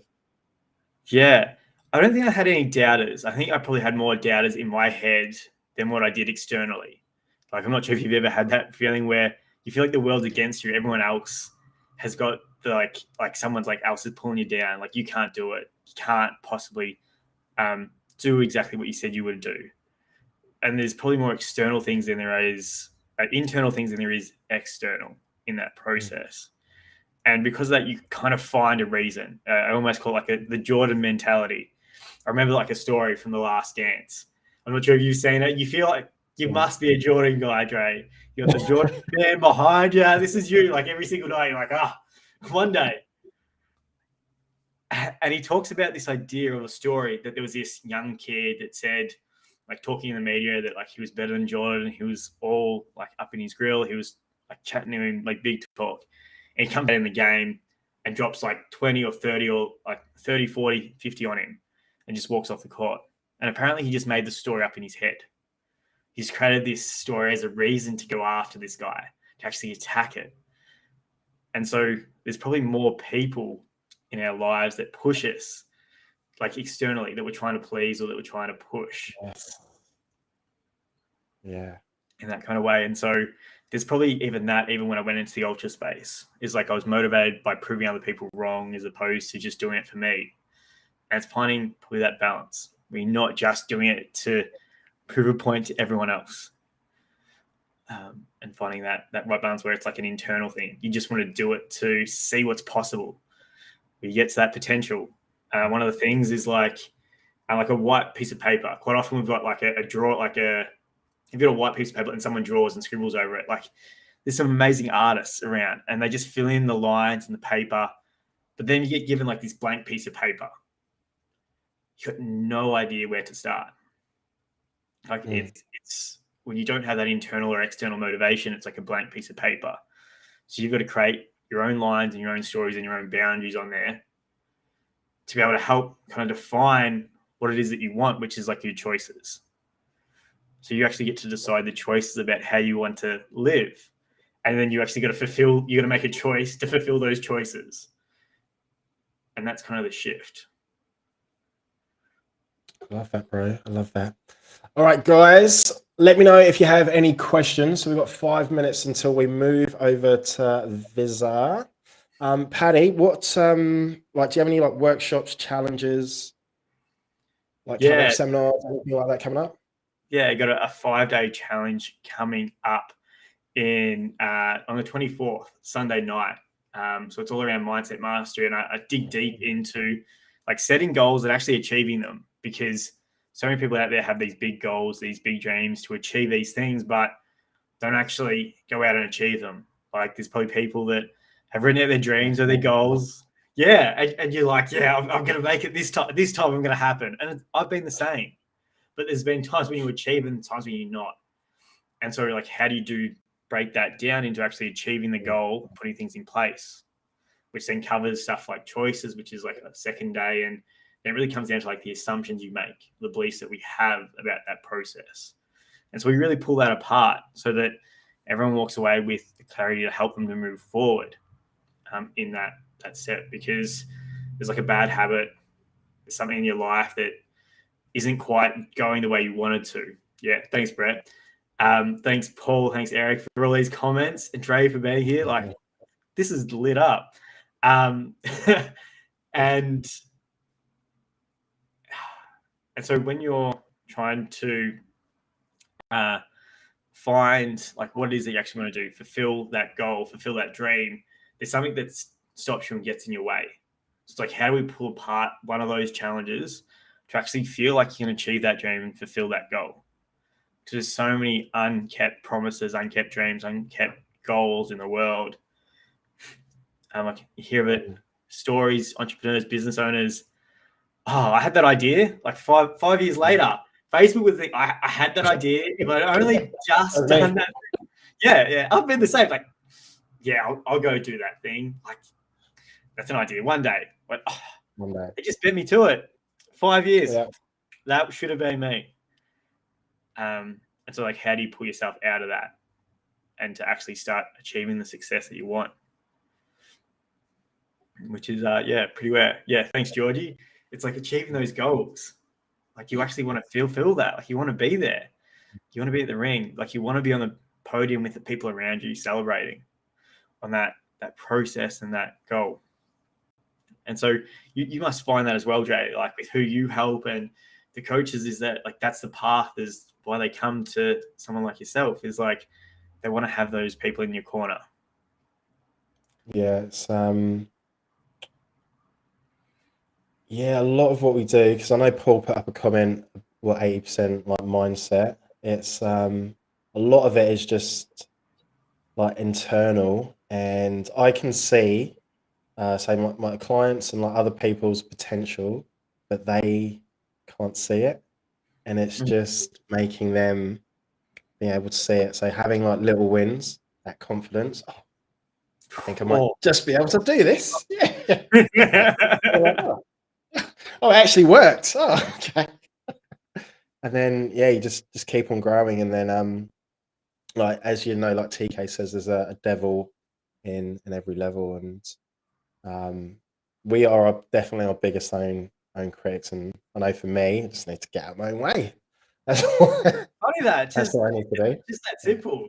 Just get out of your own way. Just like pull him aside and then just walk through, and that's it. Just stick to it. A massive coffee line. It's the same thing with beliefs. Your level of belief. Yeah. And that's what it comes down to. Like, it's the thing that with all the reading around ego, around beliefs, a lot of entrepreneurs, it's Scary Beliefs. Rich talks about it all the time, that he often writes down the beliefs people have. The thing is that quite often there's beliefs out there. Quite often it's the level of beliefs that we have that differentiate yourself from one level to the next. But it's actually believing in that belief. Like, that's the tricky part. It's like telling Santa's real, but how do you know? How do you know that it's possible? How do you pull that apart? Well, maybe you might have to come to the 5-day challenge to really figure out how to. Is that seriously? Is that in the morning or afternoon, evening? Yeah, it's on an evening. It's on a Sunday, Tuesday, Thursday at about 6:30 p.m. Australian time, just after work, just before the kids go to bed, just before you have tea. Come in and, rather than putting Netflix on for an hour, you just come in and rock out with me, change your life, fulfill your dreams. insert big quotes, insert big we've only got a couple of hours over the 5 days to change some perspectives, but it'll be well worthwhile. I love that. And what's the best way to get hold of you? Best way is like either on Facebook or LinkedIn or Instagram, all socials, Patrick FARNAN. I'm pretty much thereabouts. And just, reach out and connect. Always happy to have a conversation. Appreciate. Yeah, I'm loving your content. I am. Like every time I see it, it's like, it's like awesome. Like you got some awesome content. I'm loving it. Also like next level. Bring up in the chat screen for Dre, like for being here, pulling us all together. For like Paul and for Brett to like help and put this thing together. Like it's amazing outcome. It's amazing achievement. Like to be able to run this for 3 days and put it all together. I mean, we're only on day one, but this has been great. There's been some great guests that have come on that have got like their knowledge and their expertise, and it's a great cause for the Rett syndrome and Ackerman syndrome. So appreciate it. Thank you for like straight away you were like, yep, I'm there. Like, what do you need? So I just appreciate you for being you and for coming on. And man, I love, just your level of thinking. That's what it is, your level of thinking. So I love that. And like you're a great coach as well. So appreciate you so much. Appreciate that, brother. Appreciate that. All right, get out of here before I start crying or something, and we'll catch up soon. Cheers, mate. Appreciate you. All right, thanks, mate. All right, so now we have all right, so Paul Yeo has put the GoFundMe. Cool, thanks, Paul. All right, so next up we have FIZZA Khan. Absolutely love her energy, love her vibe, and like just another one. Like today's been amazing. Just another one. Just oh man, people just want to help, and I just love it. All right, so FIZZA, a big, massive, warm, humongous welcome to you. Hey! Thank you so much.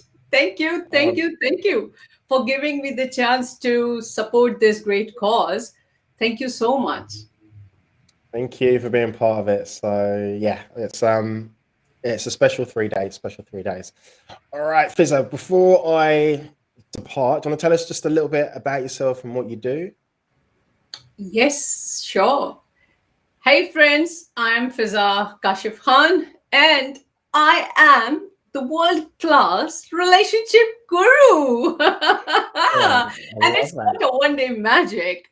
I will tell you later how I become that person, but I help and empower migrant professionals and people like you to connect with your true self by overcoming self-doubt, overthinking, depression, and anxiety to enjoy happy relationships, not only with yourself, but people around you.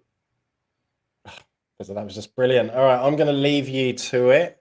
You good to go? I just have a presentation. Yeah, that's cool. So at the bottom, there's a share screen. So similar to Zoom with the arrow. Okay. Yeah, no worries. Up. Yeah, and I'll bring it to the screen for you. All right. So I have few questions to ask you, friends. Do you feel like you are not good enough? Are you a people pleaser? Are you scared of saying no to people?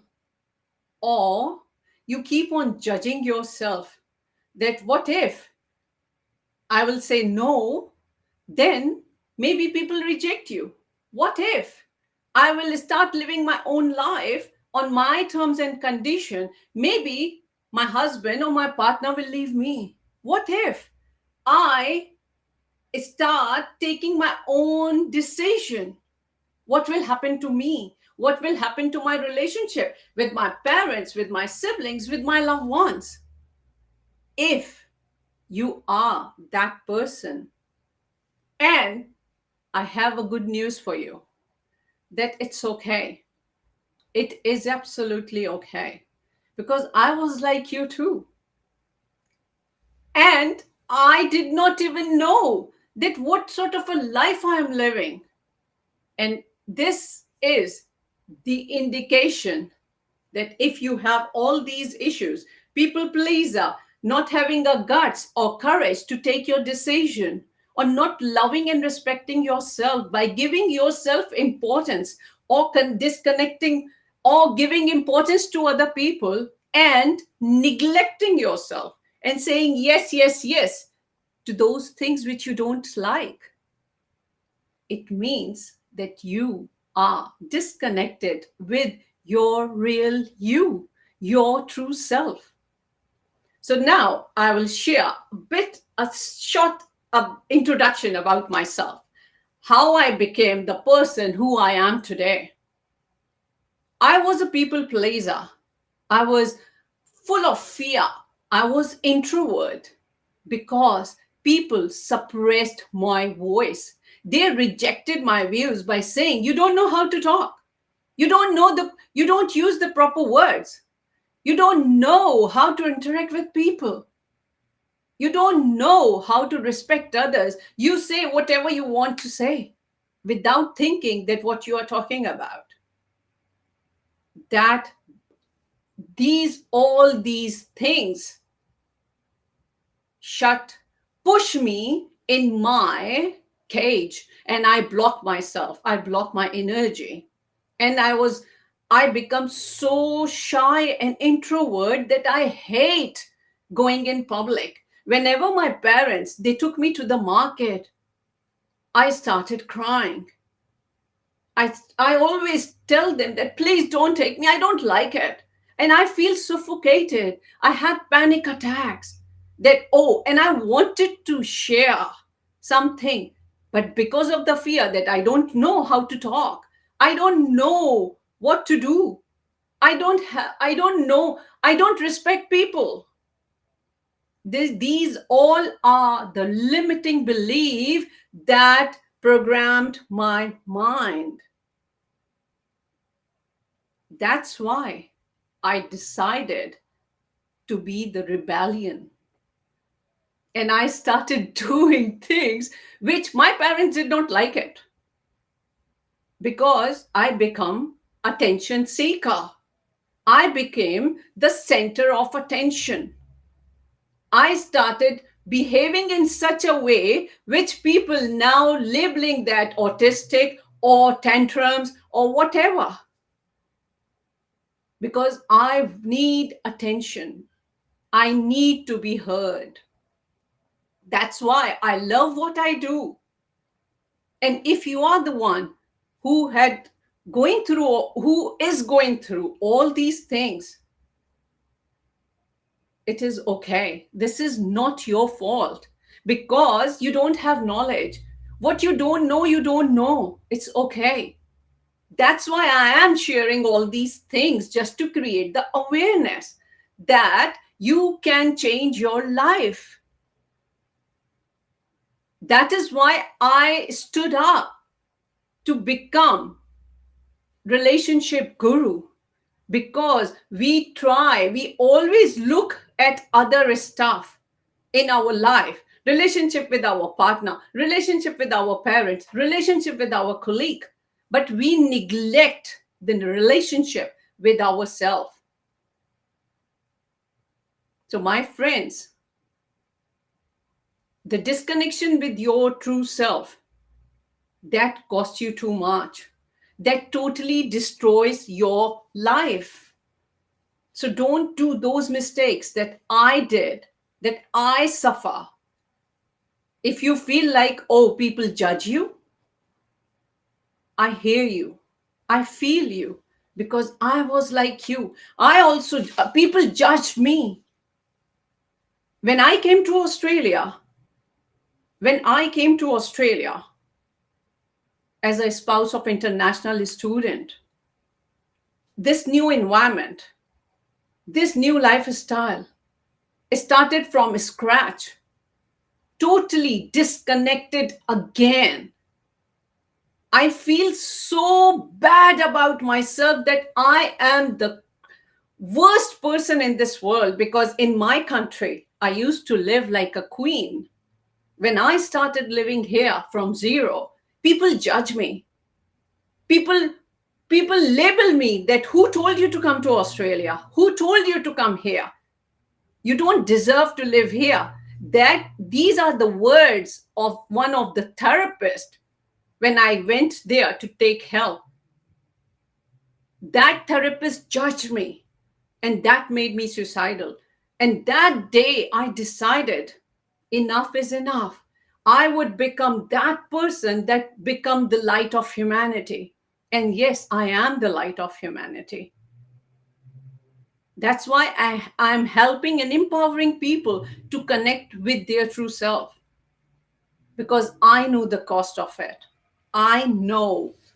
And you know, we all are living in the shadow of our parents. We all are living in the shadow of others. It is your time, my friends, to take the ownership, not by being effect, by blaming people. Hey, because of this is, I'm living like that, because of that. No, take the charge of your life by being the cause that whatever is happening because of me. I give permission to people. I give them permission to use me and abuse me. I give my control to people that I love. So this is your time to take the charge. And let me share. I hope it works. Whoa. Oh, okay. Just bear with me. It's just down at the bottom, FIZZA, the share screen. There we go. Yeah. No. Yeah, it says select window or screen. Yeah. So if your presentation's on your window, you can do window. Yeah. Yeah, it's here.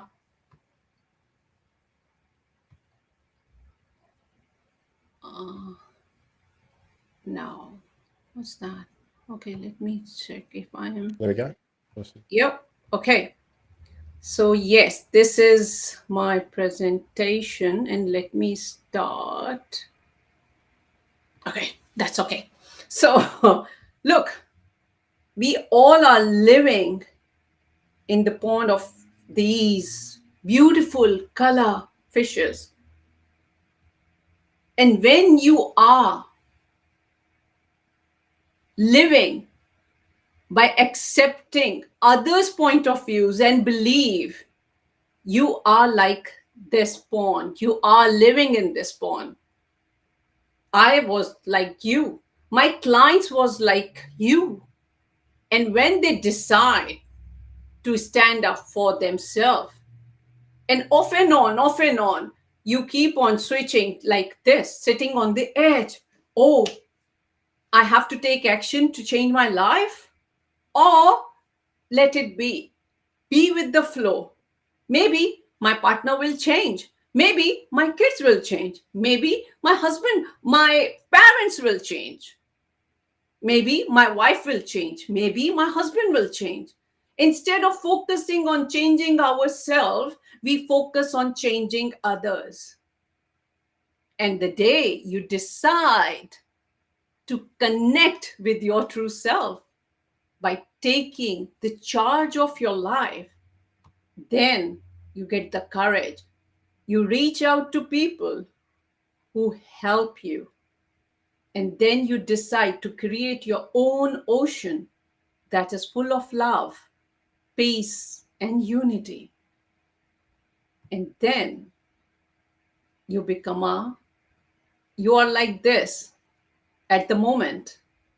And when you start taking help, when you start following your professionals' instructions or guidelines, then slowly, you become a butterfly, ready to fly, free. So this is me. Look at my eyes. Scary. No spark. No charm of happiness, love, and no charm to live the life. I tried to take my own life. But God has some different plans for me. So I stood up and I take help.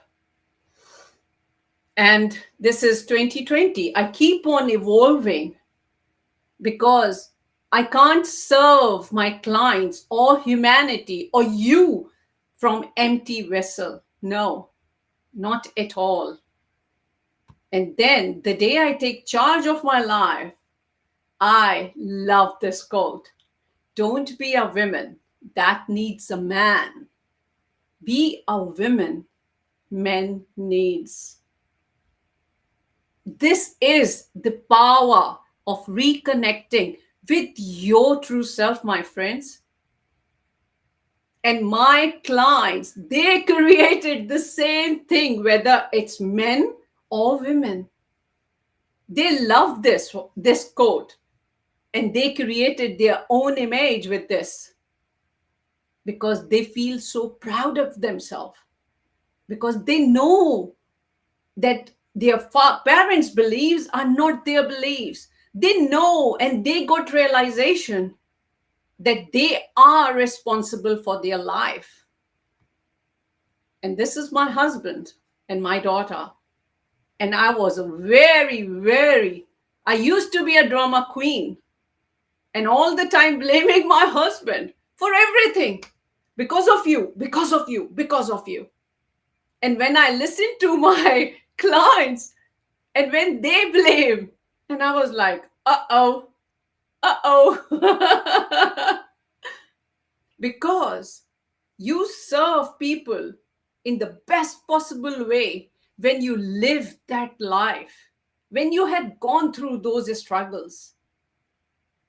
So my friends, every single day you make a choice, and the choice is yours, whether to see the positive or negative, whether to be at effect by blaming people or at cause, that whatever is happening in my life is because of me.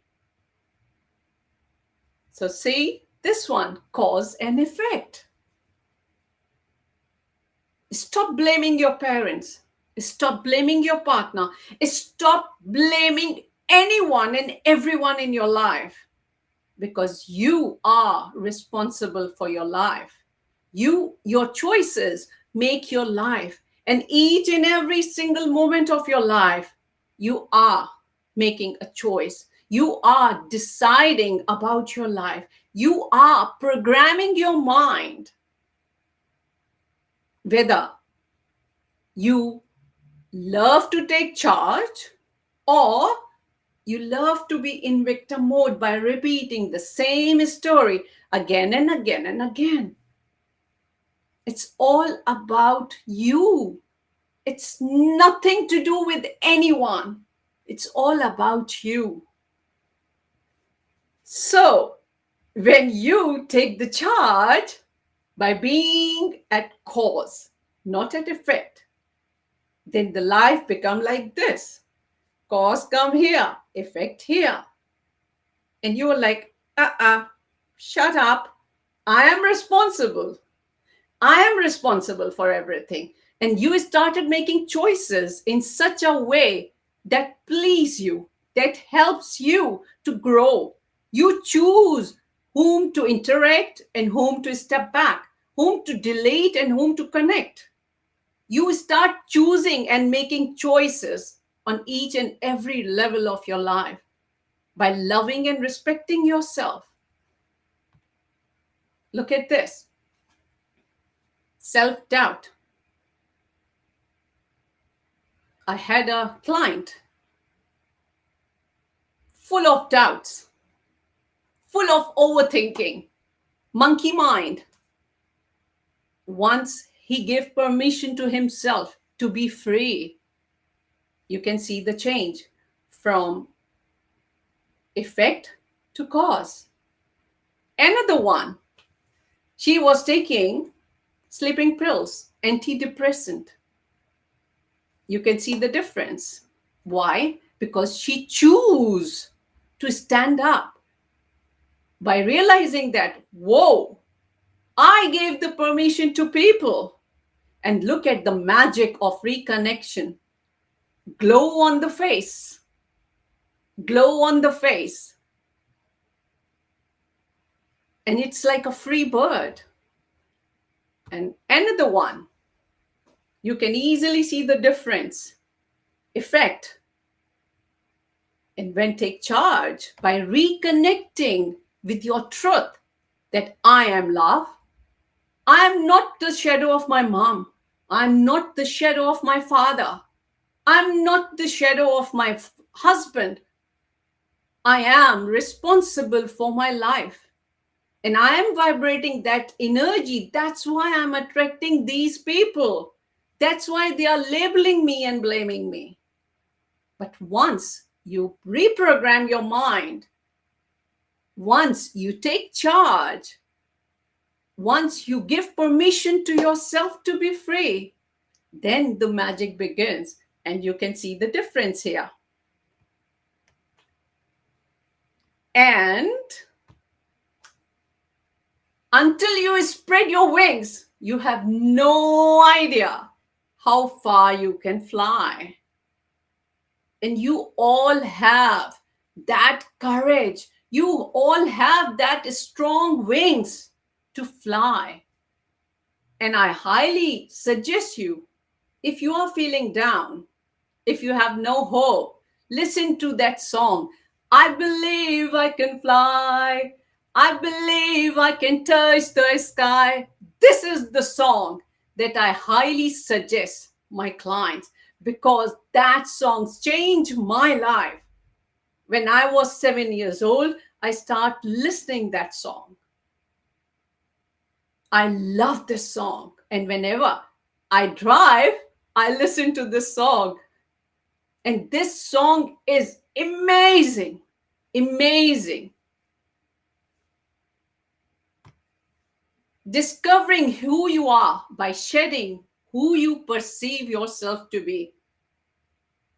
You started shedding your skin, your mask, your beliefs like a snake. And you become a free bird. And you started on the journey of self-discovery, self-development, self-mastery, and self-actualization by taking the charge of your life. And you become the powerful, and you choose your words wisely, because you realize that, yes, words also, they have a power. Your cell, each and every cell in your body listening to you. And if you have any health issues, watch out your words. Are you hating yourself, neglecting yourself, and you are blaming yourself? So this is the magic. And once you take the charge, once you're choosing your words wisely, then you start accepting yourself the way you are, no matter what your parents say, no matter what your partner say, no matter what, because you know your truth. You know your truth. So this is the magic. This is the magic. And that's why I love what I do.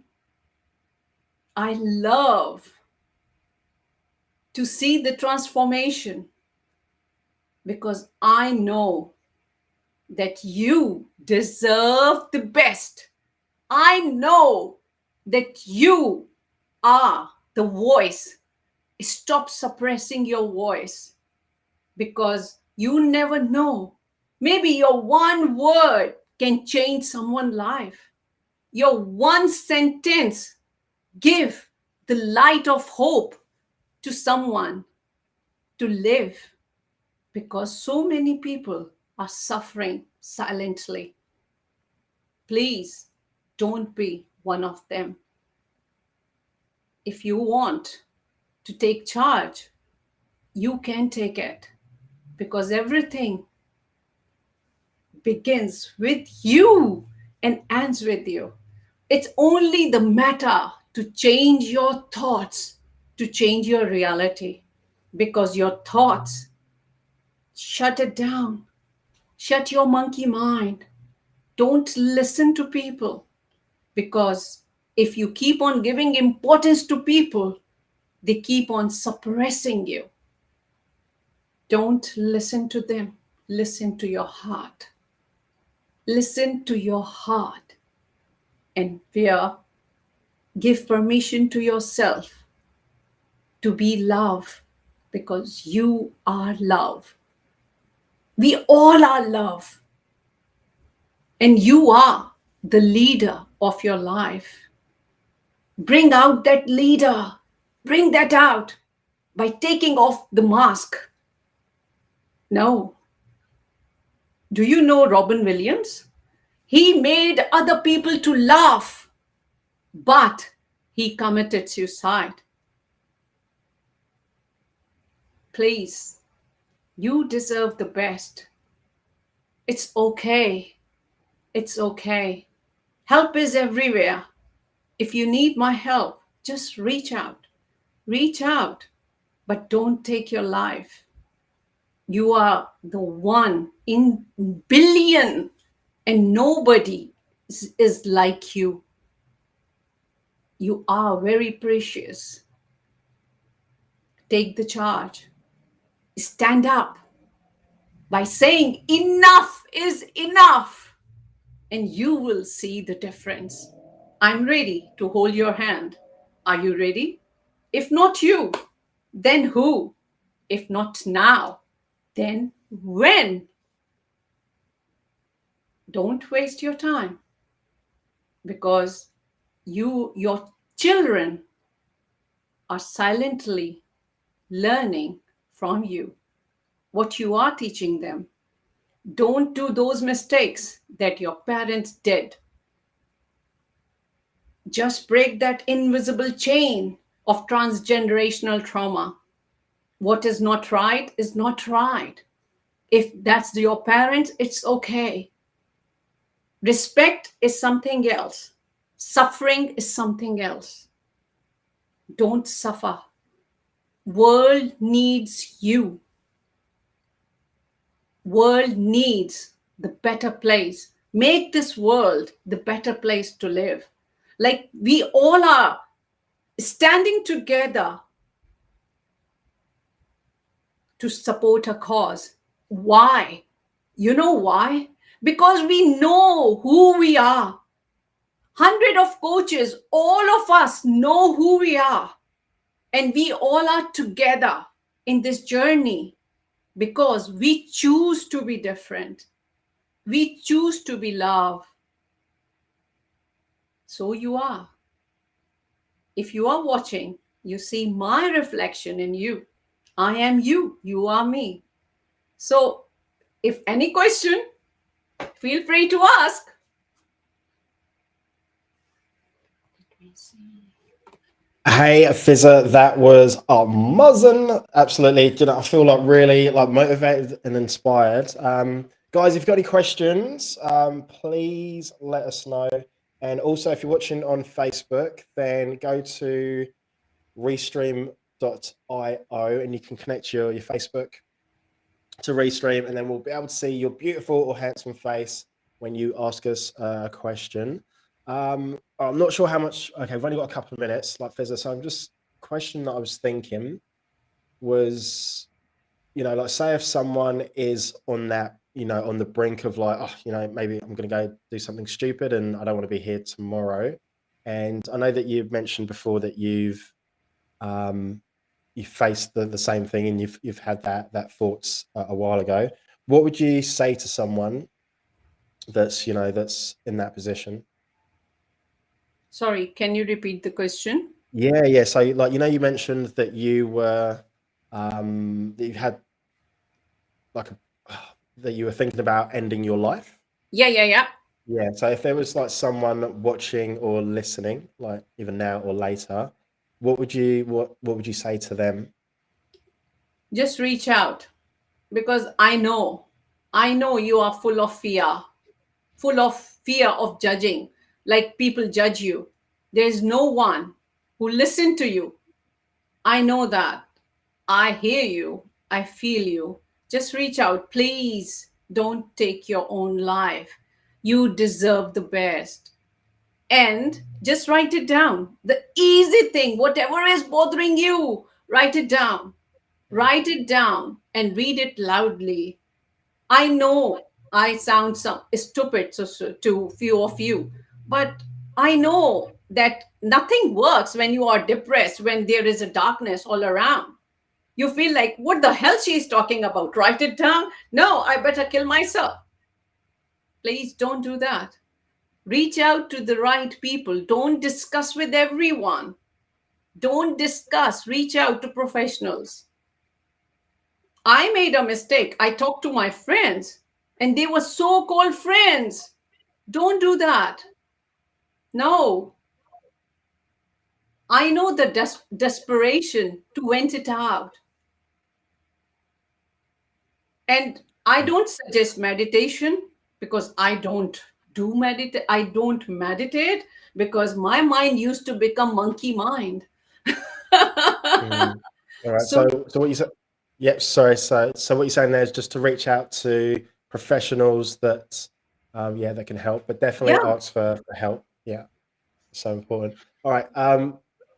Milton was there, but I think he must have dropped off. So I'll just give you a couple more questions.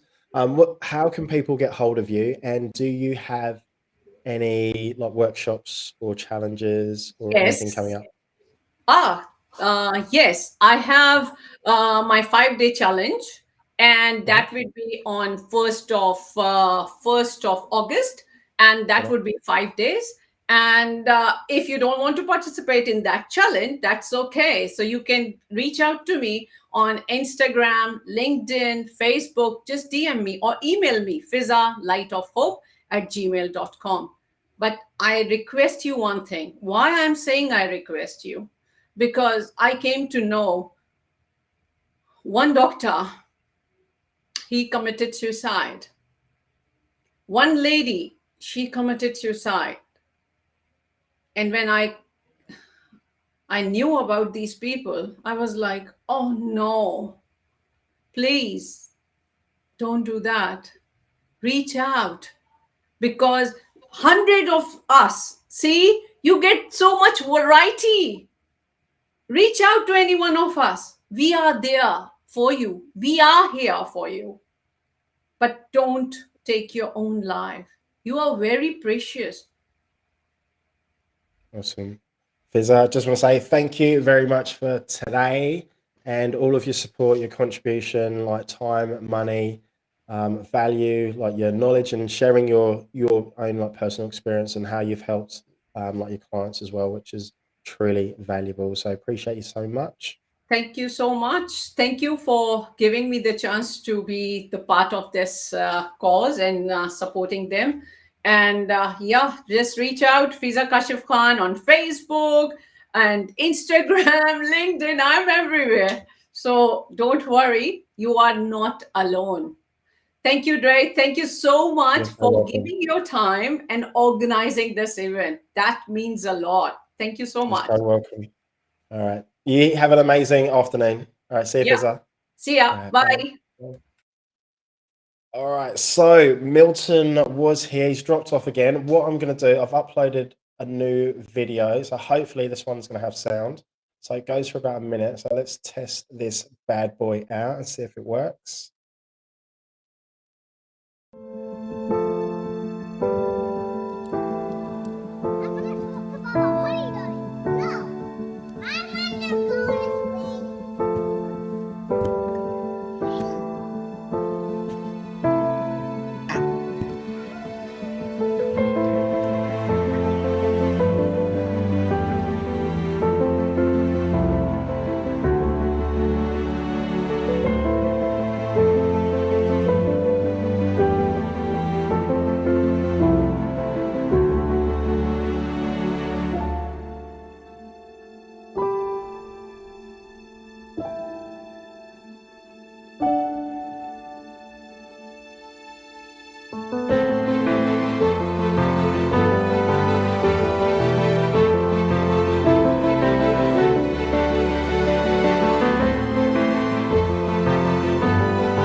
All right, so that is why we're all here.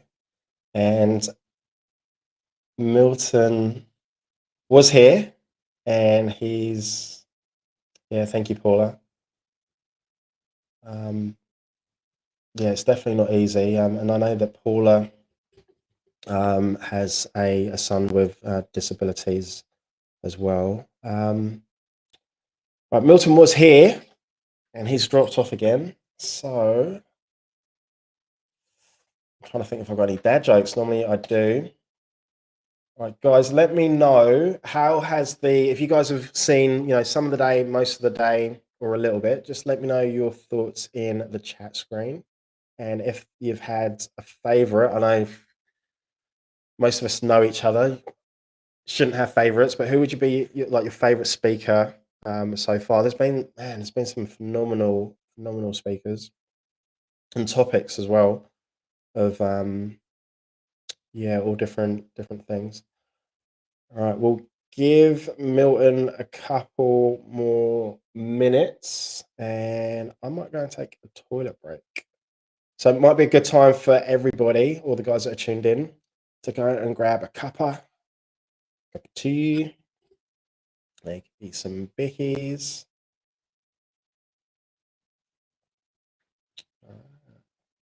All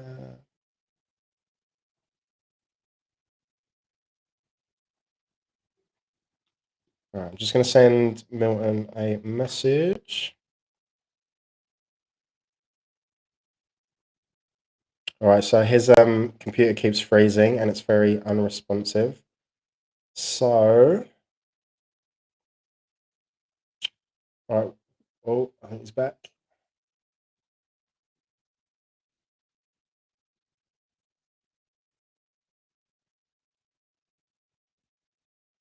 All right, let's take. I'm going to take like a 5-10 minute break. And then I'll pop back because I need to go to the loo, and this is a good opportunity. And for you guys that are tuned in, grab yourselves a cup of coffee, a cup of tea, a cup of biscuits. I'll just play a video while we're waiting.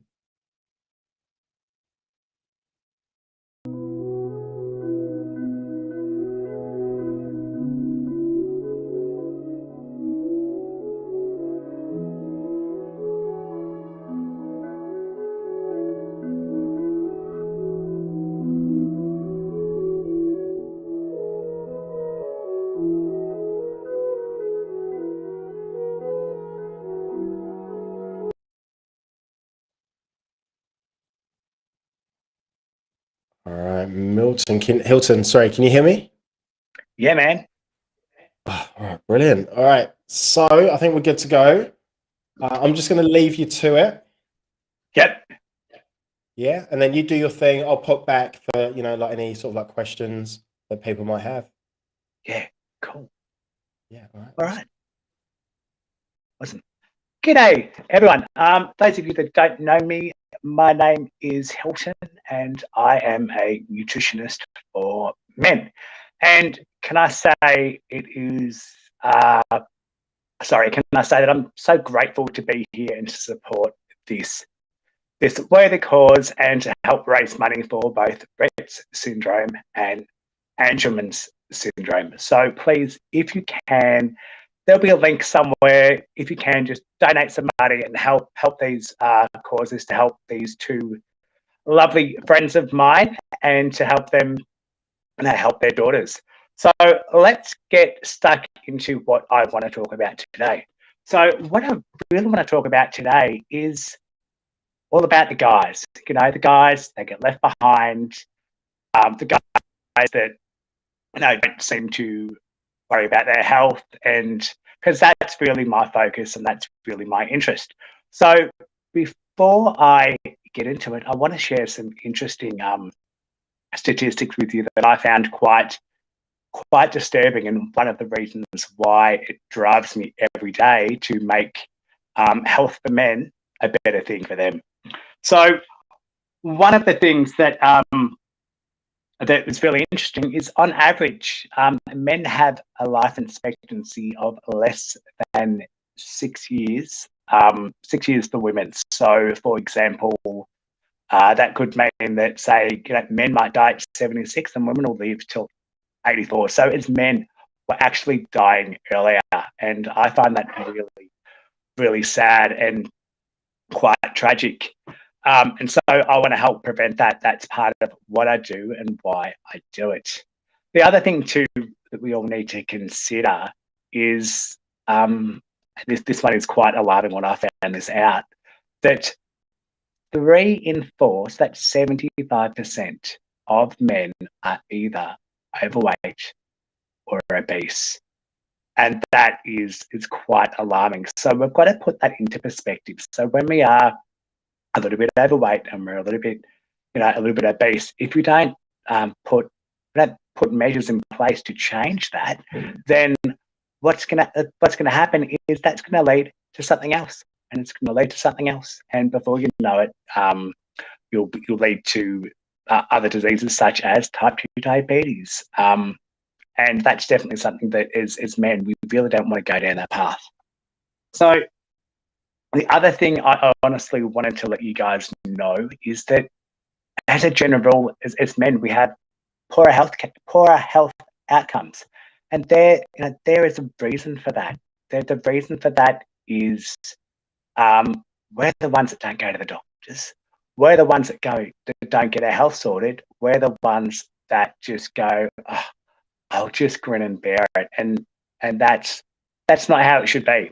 We should be empowering ourselves to take control of our health to help us all kind of move forward there.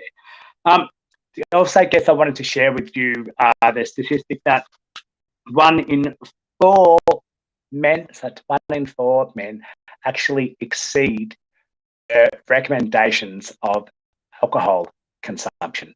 So we've got to also put that into perspective as well. The current guidelines are, at the moment, only 10 standard drinks a day is what is advertised to reduce the risk of alcohol-related conditions and diseases.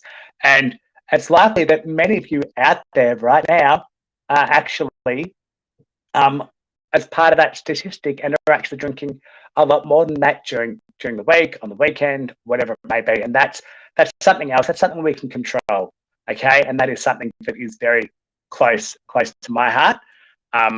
So I just wanted to share those statistics with you. So one of the things I wanted to talk about today is the 5 barriers. There's 5, there we go. I am on my phone, so excuse me. 5 barriers to why men don't move forward with their health and why they don't speak up. So one of the first barriers that is really common is denial. So what we do know is, is men can be in denial. So that's where they've got that idea that what they think is that's happening is really kind of insignificant. So they don't think about it. It might be a pain in the knee. It might just be they're a little bit more overweight. It might be a wrist pain. It might be, maybe something's going on with their cholesterol levels or something like that. So they're kind of in denial, and they go, oh, look, let's just wait to see if it gets better. No big deal. It's just a part of getting older. Well, the reality is that it's not a big deal yet, and that's the thing I need to drive home to you all, is that it's not a big deal yet. If we don't do something about it, what's going to happen is it will generally turn into a big deal. So another thing that's a barrier with us men is we don't take action fast enough. We really, really don't. So we might let, say, a pain in the lower back drag on, and drag in. Oh, she'll be right, mate. It's just a little pain in the back. I'll just grin and bear it, and I'll just grin and bear it. And then what happens is that it becomes worse. And then it becomes worse again. And you just go, oh, I'll just grin and bear it. It's one of those things that really is so prevalent in our society as men, is that action of just grinning and bearing it. That's not, if you've got a pain, we should be able to sort it out. So I guess from my perspective, looking at it as men, maybe we don't put enough value on our health.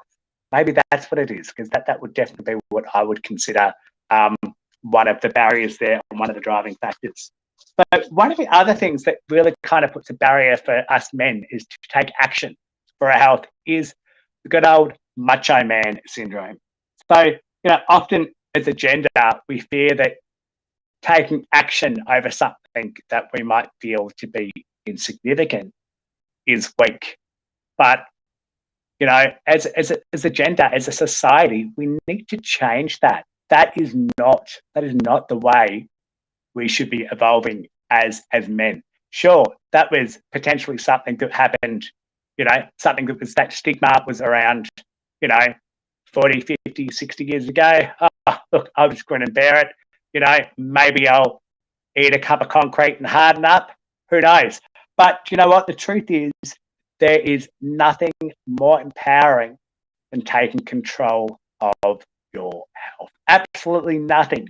There's nothing there that is so empowering as taking control of your health. In actual fact, not taking control of your health is disempowering, and that's when you are going to feel weak and you are going to feel disempowered. So what we really should be doing is moving forward and forgetting about that macho man syndrome, dropping that label, and seeking support when we need it.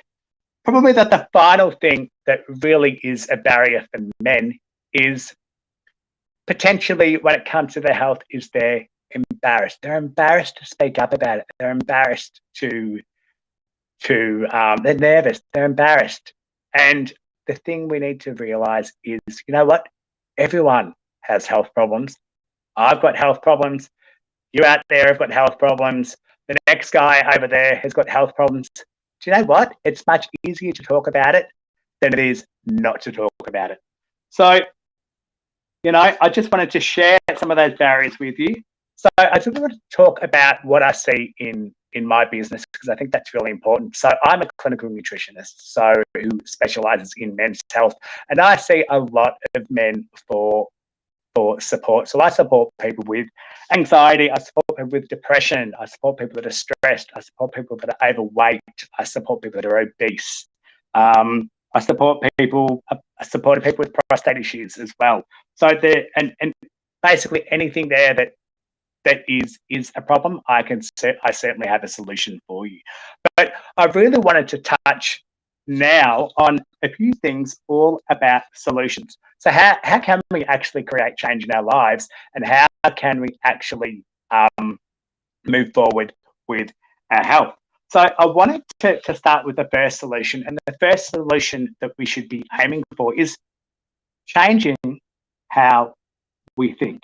So when I'm talking about that, I'm really talking about getting rid of that idea that you need to be a macho man. So getting rid of that stigma of not speaking up, of not saying, hey, I've got a problem with my sore knee, or hey, I've got a problem with my weight, or hey, I've got a problem with, I'm all stressed out, I'm not dealing with social situations anymore. So that is one thing I think a solution is. We need to break that mold of being a macho man and speak up. Speak up about your health. Speak to your partner. Speak to a doctor. Speak to a trusted professional, because that's going to give you resolution, and it's also going to give you a solution. The other thing I guess we could also do is stop being in denial. Seriously, guys, wake up, smell the coffee. Your health should be your priority. I don't know about you guys, but I've got kids and I want to see them grow up. And I want to see my kids have grandkids, and I want to see them grow up as well. So it's my mission personally to make me the healthiest person I can be. And it's also my mission to make every man in this country the healthiest they have ever been. I really want to raise the standard of men's health. I guess, I've also got to stop being in denial about something that isn't normal about your health. So let me give you an example. I like to use the feather, brick, and Mack truck example. So often sometimes we get little warning signs like a little bit of a tickle at the feather. And for a guy, that might mean that maybe their clothes aren't fitting as well as they could have. They go, oh, that's okay. I'll just buy the next size up. I'm just signing a size up, maybe I'm getting a bit older, things like that. And then what happens, maybe 4 years down the track, and maybe even be 2 years down the track, they get hit with a brick. And the brick might be, the weight's getting on a bit. I'm not as fit as what I used to be. I can't do it anymore. I can't run around after the kids. I can't run. I can't go to the gym. I just sit on the couch all day. And they get hit by that brick and go, oh, gee, they don't think of anything by it. And then one day they get hit with the Mack truck. And the Mack truck is they go to the doctor. Those guys, how you feeling? And it goes, oh, doc, I'm feeling terrible. I've got all these problems. And the doctor goes, right, I'll give you a blood test. Comes back and the doctor goes, sorry, you've got diabetes. Or they might say, oh, look, you've got prostate cancer. Or, they might say something else. They might say, oh, you're starting to get dementia. You're depressed, you're anxious, whatever it may be for you. The idea there is don't ignore the feather. Don't ignore those little tickles of the feather, because that's where we can start preventative health. That's where we can start to make steps forward to give you a healthier life.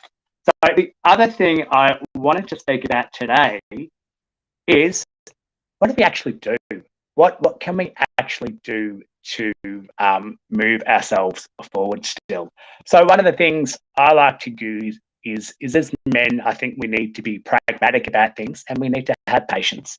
So when I'm talking about being pragmatic, I'm actually talking about focusing on what you can do, not so much what you can't. So these are things like focusing on the choices that you make every day to move yourself forward, focusing on the choices of, maybe it's having one less alcoholic drink a day. Maybe it's walking to the shops instead of driving in the car when the shops are 10 minutes away. Focusing on the simple things that you can do to move your health forward. The other thing, of course, is never forget about the impact of the 1% effect. So when we start a new habit, or when we start something new, we start in small increments. And over time, those increments up, and we will see what's called a snowball effect. So that is where little changes along the way actually add up, and they actually do make a difference. So I want people to never forget about those little changes. And again, it can be something as simple as walking to the shops and back, or things like that.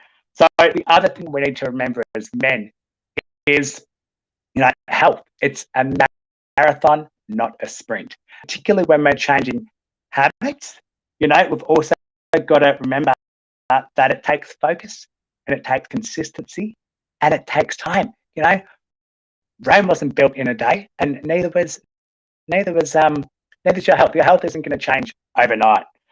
So I guess when we're focusing on our lifestyle and changes in our lifestyle, one of the best things we can do is get a socially healthy hobby. So when I'm talking about something that's socially healthy, I'm talking about something that gives you connection with other people. So, for example, I'll use my dad as an example. He's in his 80s, and his socially healthy hobby is going to the men's shed.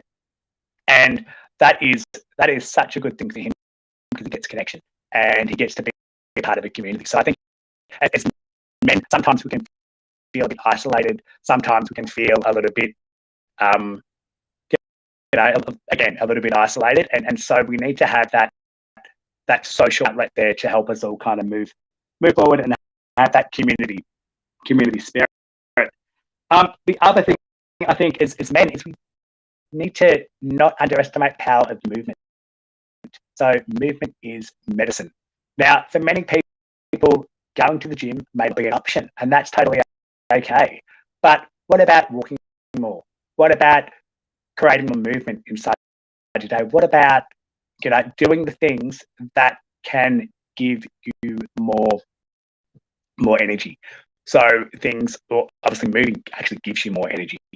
So I'll leave that there. And the other thing I wanted to talk about was just some simple things on your diet.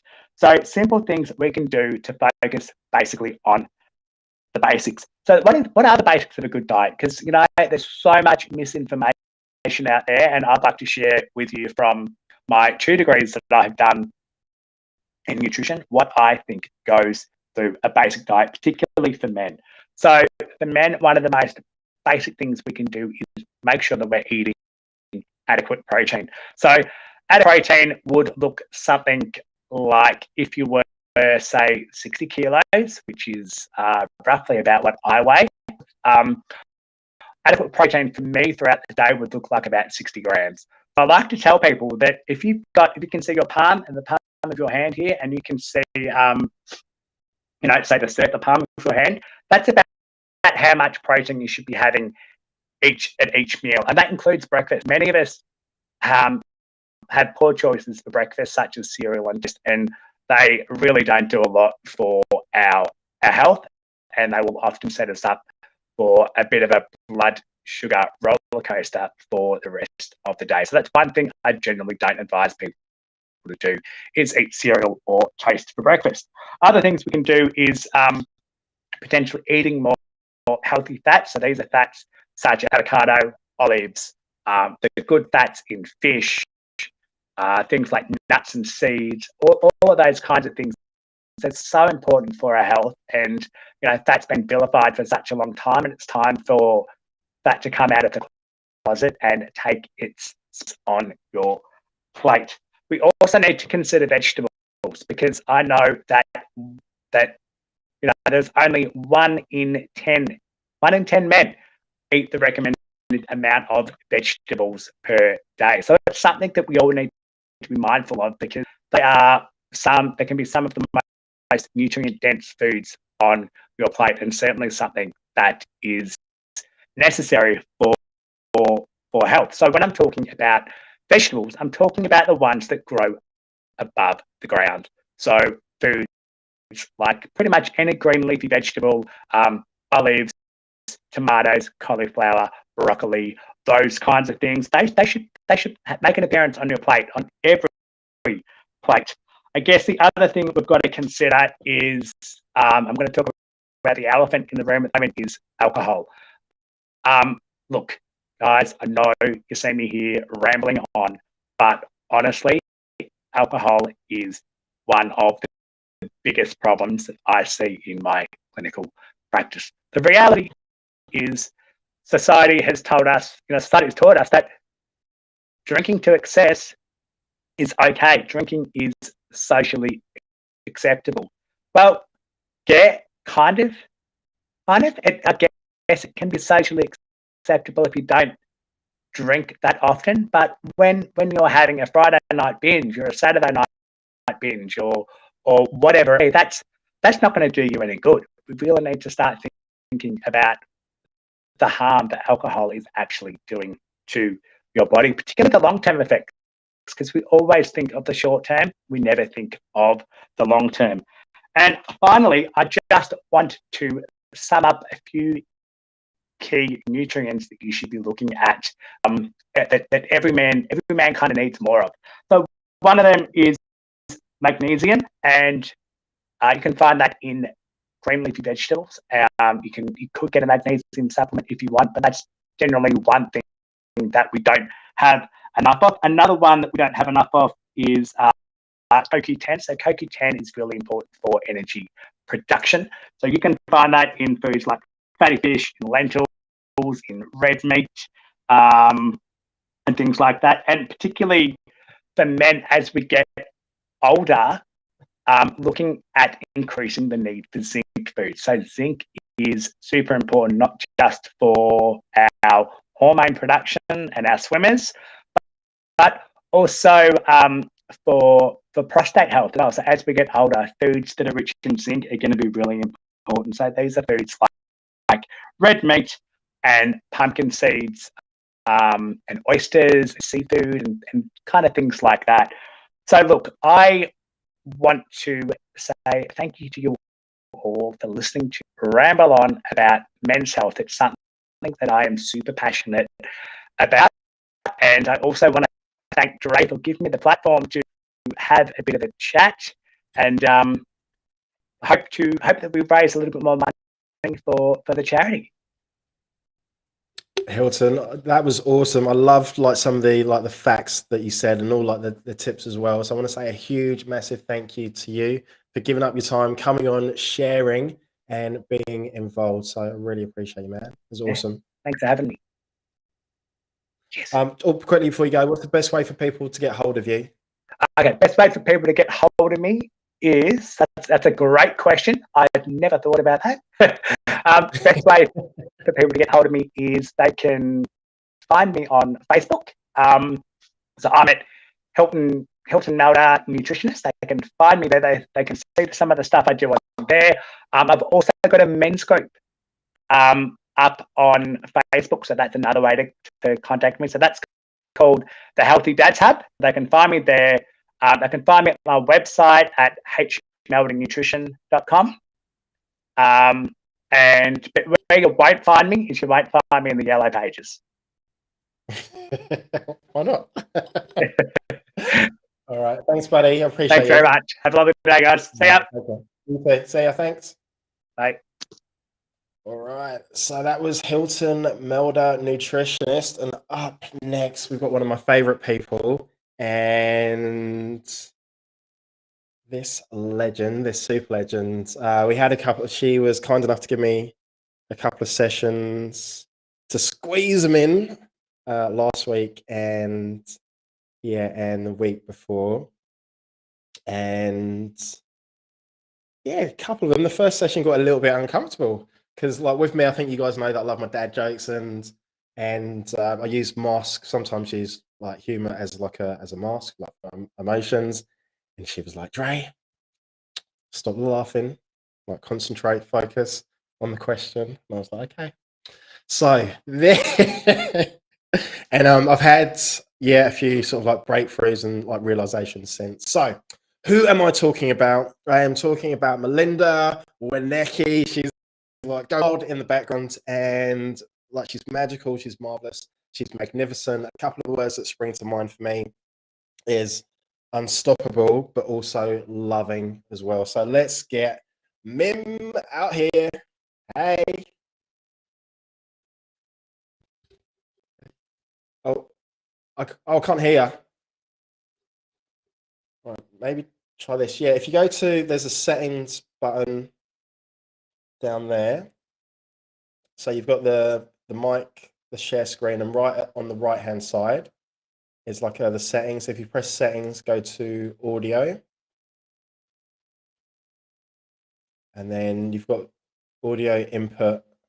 What about now? Yes. Yes. Oh my God, amazing. Isn't that funny? Like it's so interesting. You don't have to be a tech whiz to be amazing.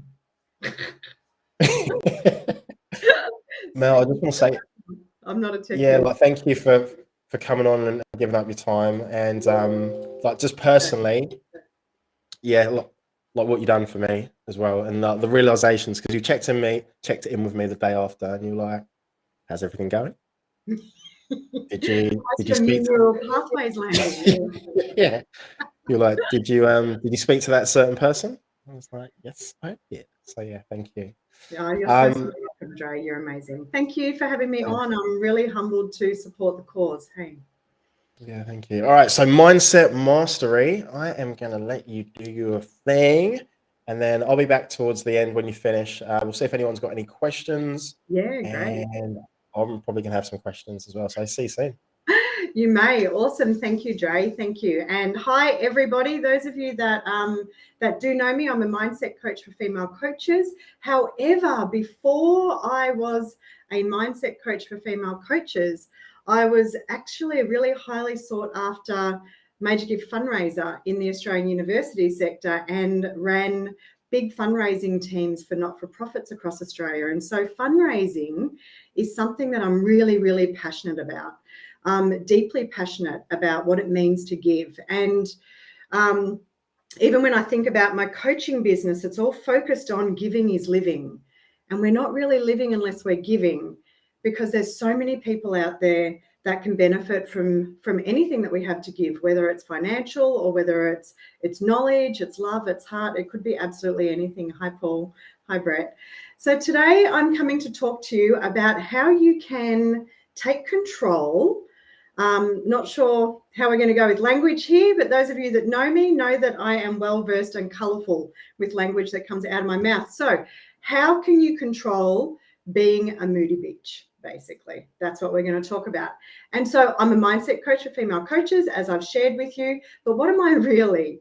I'm really a woman who wakes up every single day and I choose to experience the life that I'm living. Like, I choose this, and I choose this from multiple different levels, not just logically choosing it. And, you know, what does that mean? It means that I focus on how I want my day to unfold. So when I get up in the morning, we all know that there's things called morning routines, and as coaches, we don't talk about them. However, what I'm going to do is share with you today why it's actually really important that you understand what you're doing in the morning and for what purpose you're actually doing it for. So imagine this, right? Imagine you wake up and you bounce out of bed and you actively choose to secrete from your brain and into your body a drug called endorphins. Imagine you then sit down and you read for 15 minutes and you feed your mind with the most positive thoughts, inspiring stories, motivational speeches. And you create an inspiring mood, empowering ideas, and you secrete serotonin. Imagine that you decide to close down your eyes just for a little bit and you remember all of the most loving and heartwarming events from your life, all of the moments of feelings of deep pride, you know, euphoric nostalgia. And if you think about that, that's a 30-minute process. And in that 30 minutes, you have very effectively released endorphins, oxytocin, serotonin, and dopamine. And this is what it means to actually actively choose to wake up and experience the day that you want to experience. And so a beautiful way to tap into this is to just take a couple of really deep breaths deep into the belly and then bring it all the way up. And I want you, if you're, prepared to give it a go, just do 2 or 3 deep breaths like this. Because when we do that, we're allowing serotonin to be secreted from our brain and into our body. And when we all know, when we have high levels of serotonin, we have higher levels of happiness. Shit ton of research on this from Harvard and many, many other reputable organizations and institutions, right? And so this actually really, really works. Our mind is the most incredible, powerful thing, far more powerful than most of us can imagine.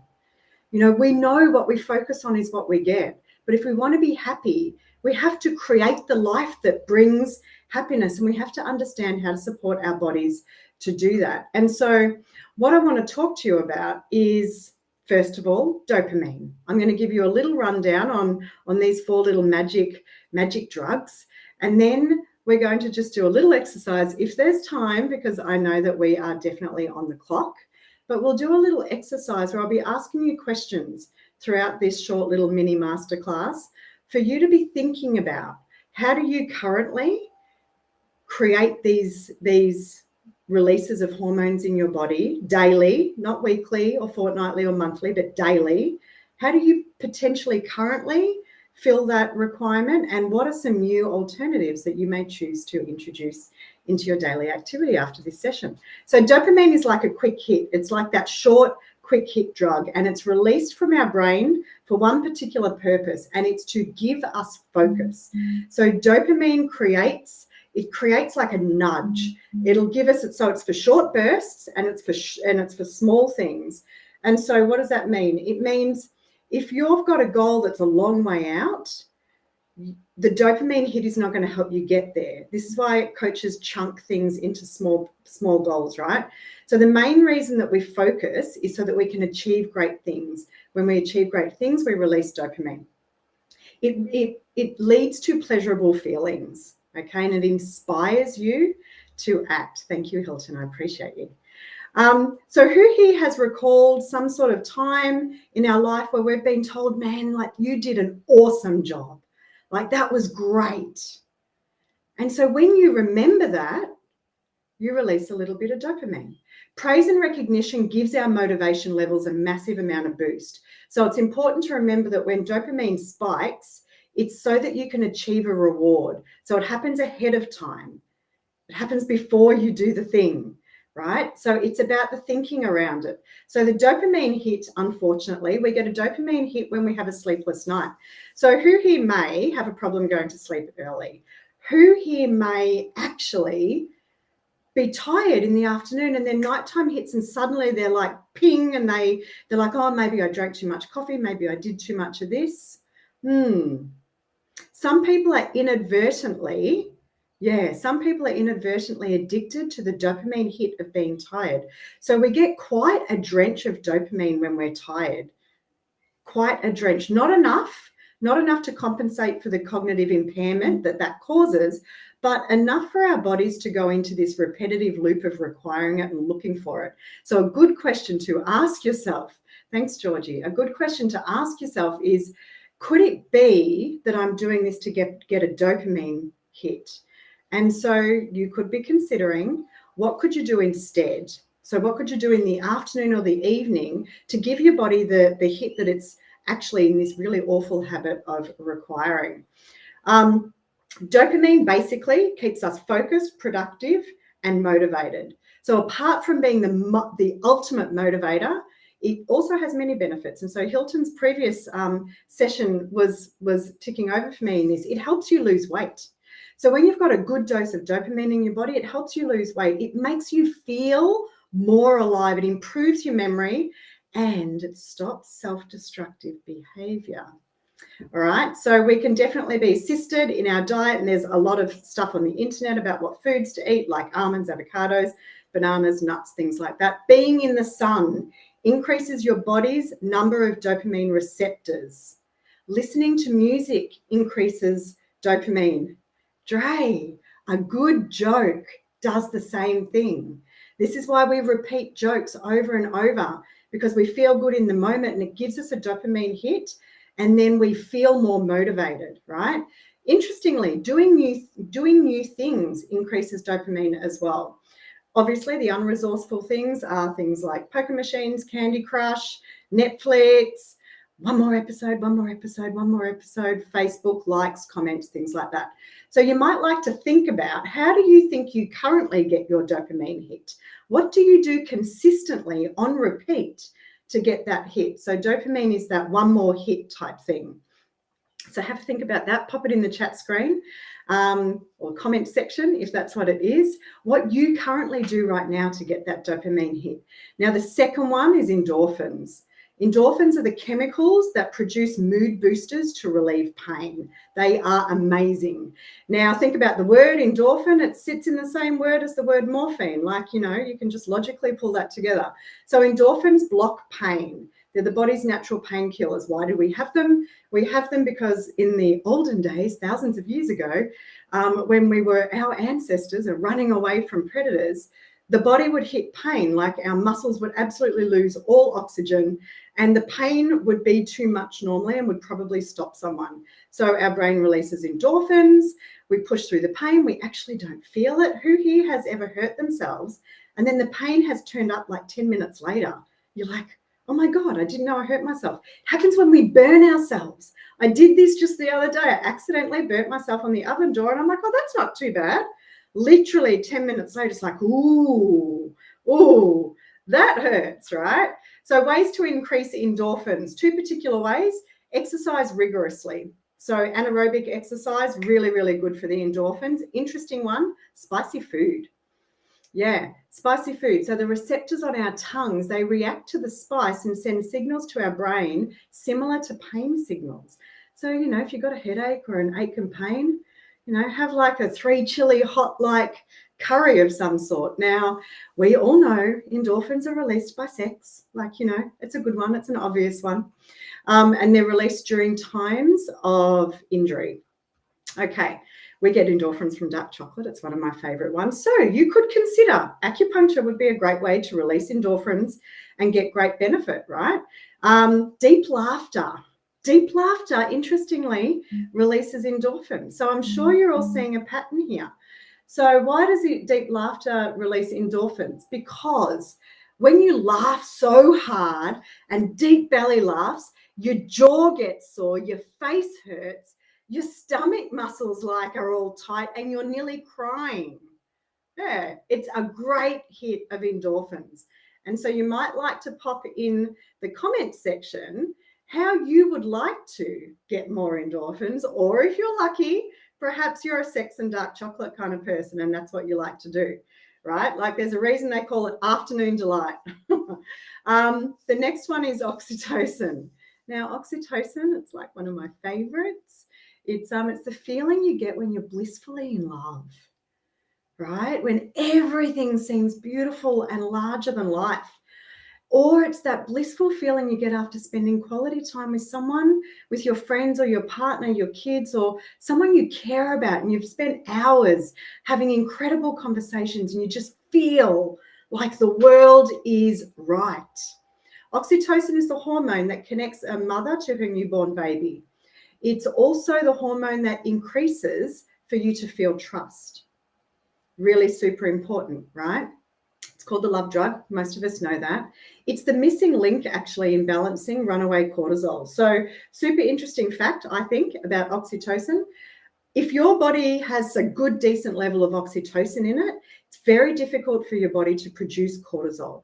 So it's kind of like, you know, if you've got a veil of oxytocin, the cortisol can't get produced and it can't come out. And so really interesting. If you have high levels of cortisol normally, or you work in a job that's high stress, or you're running around and you're super busy all the time, one of the ways that you can reduce the effect on your body, because cortisol is awful for the gut, like it does really horrible things, is you could maybe hold a loved one's hand, go in for an extra long hug, kiss a loved one, hug a pet. If you don't have a human, hug a pet, right? Hug a favorite pet. It's awesome. So really, really important to know how to control our emotions, right? So our emotions come also from our moods and from the hormones that we release in our brain.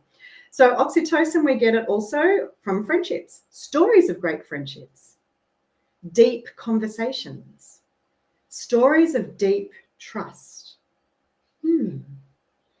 Interesting. Pop in the chat screen or the comment screen right now how you currently have your need for oxytocin filled, or how you currently release this drug from your brain. And if you're thinking like, geez, I could do with some more of that, take some notes on the sorts of things that you can introduce into your life so that you do that. You know, if you've got a big decision coming up and you know that there's a hard choice you need to make, or there's, you know, it's a tough thing that's coming up, the research says hold hands with someone you love. It releases oxytocin. Oxytocin makes you feel like the world is good. And you're going to answer that question or that problem from a much more balanced place. So, you know, you could do that. Yeah. Thanks, Jules. Serotonin is a neurotransmitter. This is the fourth hormone that we'll focus on, and its biological function is quite complex. Apart from the fact that it supports our moods and cognitive function and our reward center in our brain, it also does and looks after physiological processes like vomiting, just as a, you know, random fact for you, like vomiting. But most people associate serotonin with mood, okay?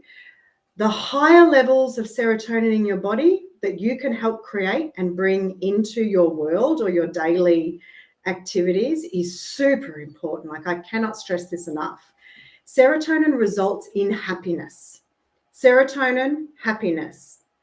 Low serotonin, depression. Like, we can consciously choose to have more opportunities to feel happy, right? So you can see now the importance of these chemicals in our bodies. Serotonin, a couple of ways that you can consciously choose to release serotonin, increasing the alpha brainwaves, like closed eye meditation. Closed eye meditation, it's actually thought that the alpha activity at about, I think it's 10 hertz, the alpha activity at 10 hertz frequency is the optimal frequency for stimulating serotonin production. And so, you know, like if you've never done meditation or it's something that you're curious about, this is a great reason to bring it into your world. Practice it daily. Set yourself an experiment. Do it every day for 8 weeks and journal and monitor your moods. Like, how do they actually begin to flow? So serotonin is also supported by our diet. It's directly related to our gut. When we eat like mashed potatoes and carbs, we feel amazing, don't we? Yeah, serotonin.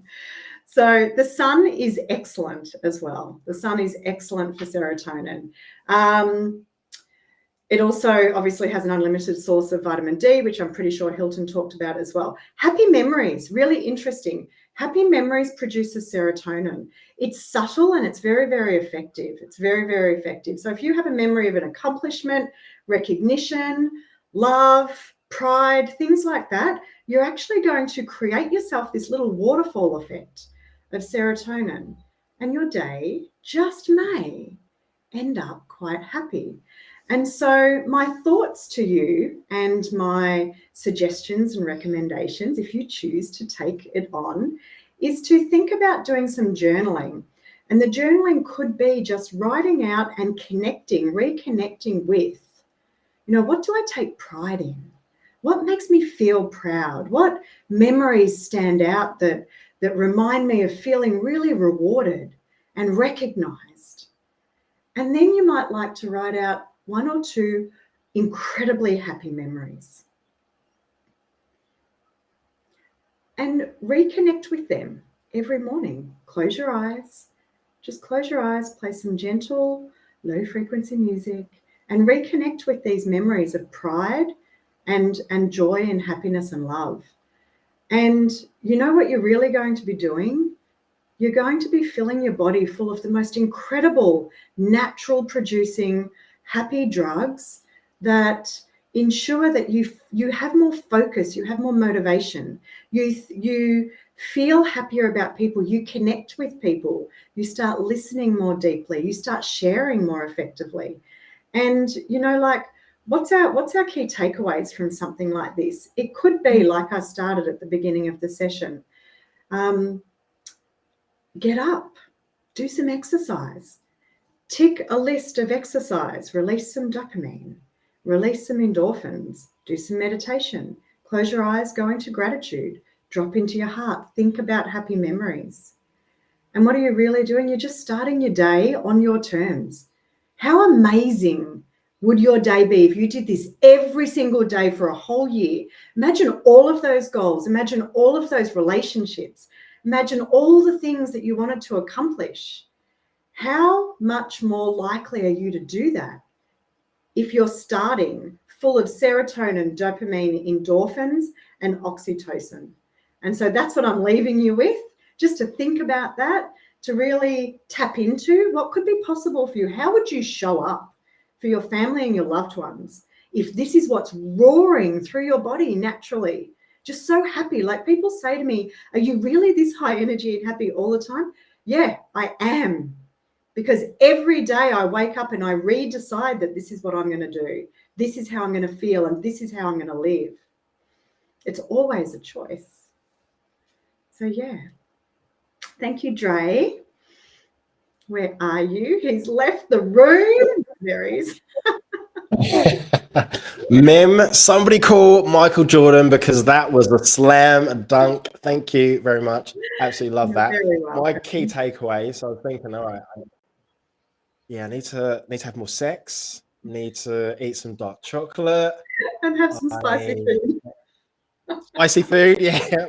Acupuncture. Massage too. Massage, dopamine massage. Like, oh my God, right?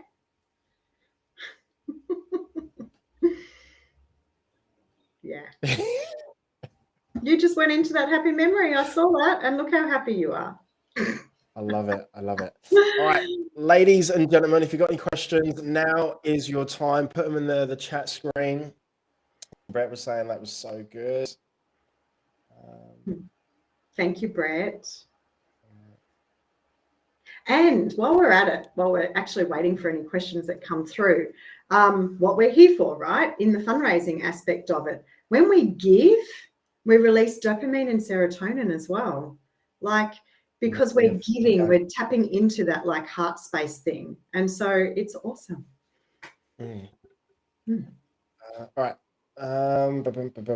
So question for you would be common challenges that you see with your clients when your clients come to you, because you help women in business, like starting their business.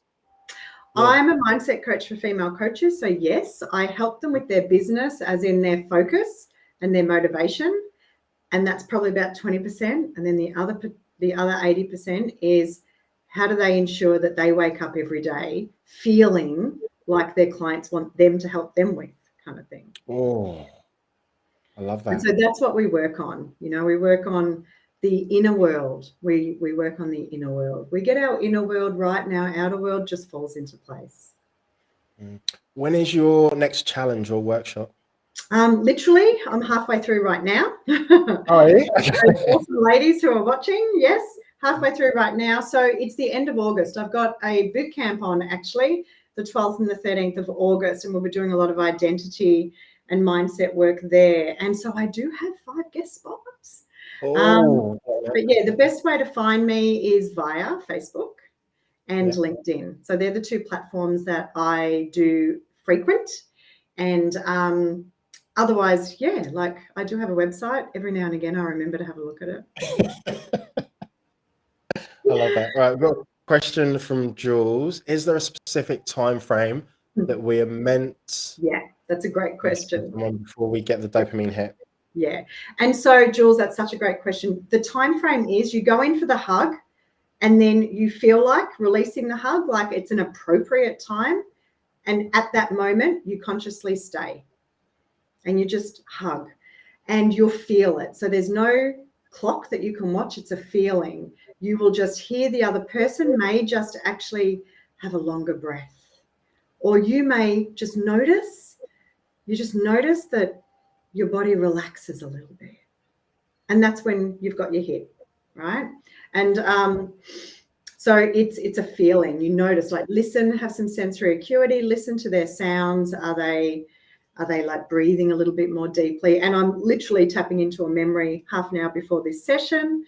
My son gave me a hug and I was thinking about this, so I hugged him for longer. And literally, it was probably 3 or 4 seconds longer than you would normally. And he just went, and I went, yeah, there it is.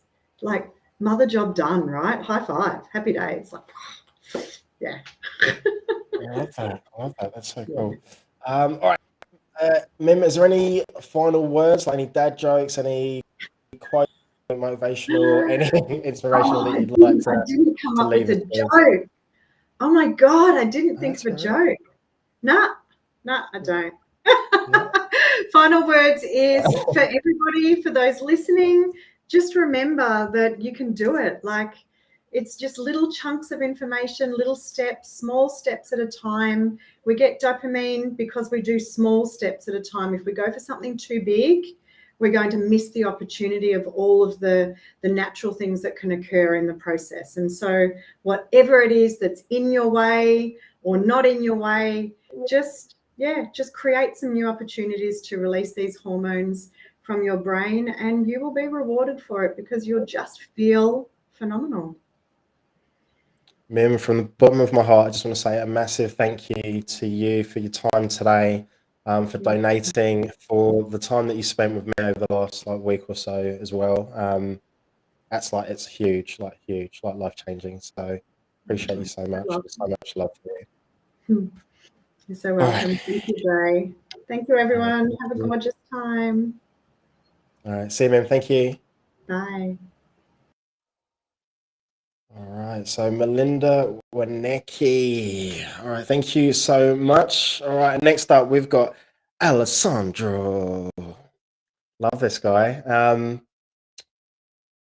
When I done something similar to this was in October last year, and I think the goal was to do 120, 130 podcasts in 24 hours. And man, I was missing probably like 50 or 60 people. And Alessandro, I don't know where he got all these coaches from, just out of nowhere. It literally sent me about 20, 30 people. And it got so much that I started to get overwhelmed. He'd like send me a message, just like, I've got another person for you. I've got another person for you. My phone was just going off all the time. And mate, if it wasn't for you, that event wouldn't have been such a success as it was. And yeah, it was awesome. Love his energy, love his vibe. I can see he was like dancing ready. So thinking on purpose, Alessandro Gavello. Hey, legend. How Ladies are you? and gentlemen, good evening, good afternoon, good morning. Hi.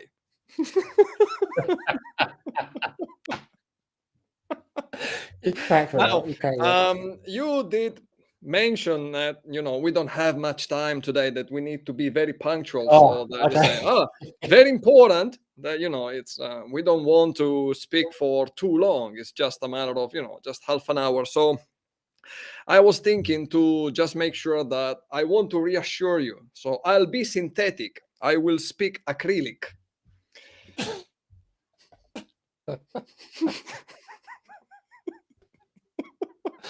All right, I am going to leave you to it. But yeah, man, I'm just so like happy that you could be here to share like your value and thinking on purpose. Well, I just wanted to work ahead of time, with the dad joke. Just make sure that. Oh, ciao Alessandro, Paul, ciao Paul. Look at that. Yeah. And Melinda, oh my God, she was rocking hard. That was excellent. I love that, what she was saying, and all this. That's amazing. Good stuff. You managed to invite, so many amazing people. Good job, right? Well done. So, ladies and gentlemen, thinking with purpose. You see, that's. Have you ever noticed how much our beliefs make a big? Melinda was amazing. Make a big difference. Our beliefs make a huge difference in anything that we do, whatever we do. Based on what you believe and how you believe about that, oh my God, that's a huge difference. Our beliefs are a huge filter.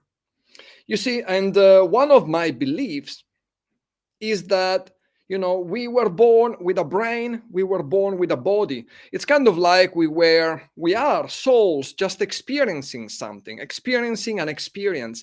And we experience this through our body, through our soul, but our brain. But the fact is this, that we didn't receive a manual on how to use our body, how to use our brain. They didn't provide, we were born and say, well, good luck with that. Okay, great. What do I do with this now? What can I do with this? What's possible? That's one of the best questions. Is once you start to really get into this and you start to ask yourself very good questions, all of a sudden you may start to wonder, oh, I can do all this. What else? That's when you know that you're doing something that it's really worth it. What else is possible? What else can I do? You see, the idea of thinking with purpose, it's something that comes from Richard Bandler. He's the co-inventor of neuro-linguistic programming. I had the opportunity to study with him. And this had been something very important. It really gave me a very, very important, very good direction in most of the things that I'm doing and how I'm doing them. And he loves to, oh, thank you, Brett. He loves to really define himself like an expert in edutainment, education and entertainment. And I really love that. I really love that. It is something that allows people to really learn. The best way to learn is when you have fun, when you're enjoying yourself, and when you manage to really get into whatever you're doing. How is it that, you know, you have this teacher that maybe you remember the most, hopefully in a good way, because it was making whatever it was explaining, it wasn't making it great, fantastic. You were really enjoying. And that's what, you know, I was really following what Melinda was saying. That was great about, you know, serotonin. You know, by the way, life hack that I just want to give you just out of the, you know, of the blue. I don't know if you know it, but our facial expression, you know, especially the connection, the nerval connection of the muscles that we use to lift the corners of our mouth, they are connected on a cerebral cortex level, close to the part that stimulates the release of serotonin. By lifting the corners, you're already doing that. You are already releasing serotonin. So in case you're not used to smile yet, just grab a pencil, just grab a pen and place it in between your teeth. And you are going, ninja hack for you. And you are going, and you're going to have the serotonin going on already. So, ladies and gentlemen, thinking on purpose, let's put it like that. We have the opportunity to have a very good life or a shitty life, and it's not depending necessarily on the events that we are living, but how we are living them. That's the big difference. So instead of thinking about, oh, we have problems, we have issues, how about we just think in terms of events? There are events happening without putting a label. And once you have an event, you know, all of a sudden you say, okay, what am I noticing at this event? Think about this. You go to a party and imagine to place a camera in the party. You can't stay. So you just want to say, I'm sorry, you invited me to come to your party. I can't stay. I'll just leave the camera here, you know, and I'll just point it towards a specific place, whatever it is. Now imagine that the camera is capturing part of what is happening there. Imagine that for some reasons you are pointing it towards a part of the party where there are maybe a couple of tables, and the people sitting there are arguing all the freaking time. They will just waste their time arguing, just having a bad time, you know, just getting really into each other in a bad way. You go back, you grab the camera and you say, oh, let's see what happened at the party. And you have a look and you say, you know, the camera was focused on that. You look at that and say, wow, what a crappy party. Thank God I didn't stay. That would have been horrible. What a shit show. I don't know if I can say shit show, but now I said it twice. So, what are you going to do about it? Oh, I'm not going to come next time. They're going to invite me. I'll just say, oh, look, I'm busy. I can't do it. Sorry, really. I would like, really, no, not really. I'm not coming. So, imagine that you're pointing the camera, same party. You point the camera towards another part of the room, another part of the party, different table, different people. They are doing other stuff differently.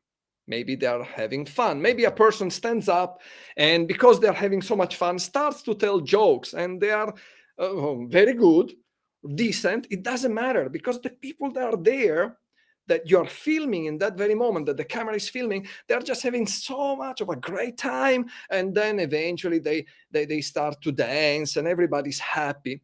You go back to the party, you grab the camera, you look at that, and you start to have what?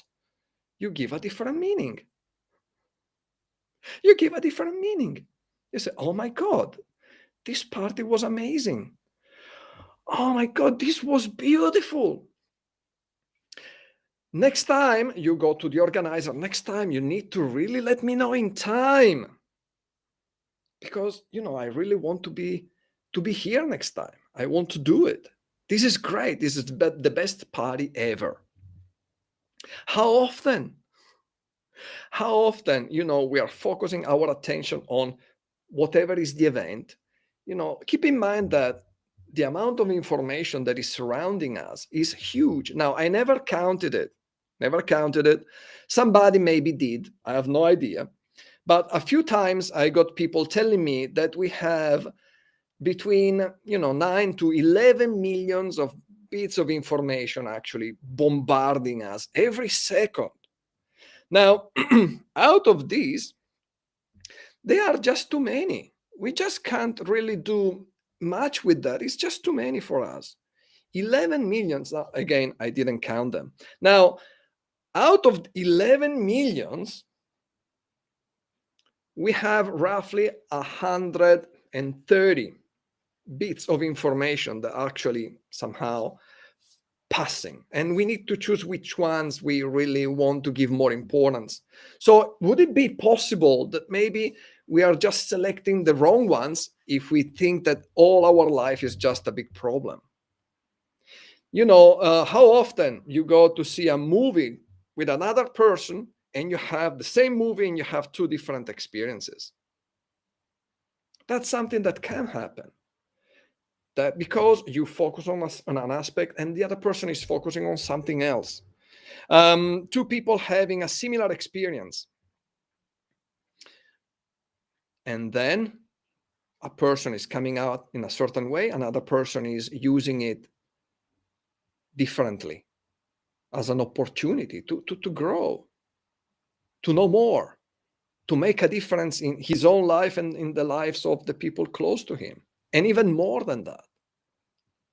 So when we actually want to use our brain with a purpose, it means that we are aware of the fact that we are the one thinking. It's not just that happens. We think, we do the action of thinking. Thinking is an action. People talk about success. Success is something that happened after you made something happen. People are thinking about, our brain is a prediction machine. It's going to just predict what's going to happen eventually based on what? On the experience that we had so far, in what's happening with us now, and what's going to happen in the next future. What does it mean? It means that if something is very important for us, we are going to be able to dedicate time and energy to actually achieve what we want to achieve. If we don't consider that so important, we don't.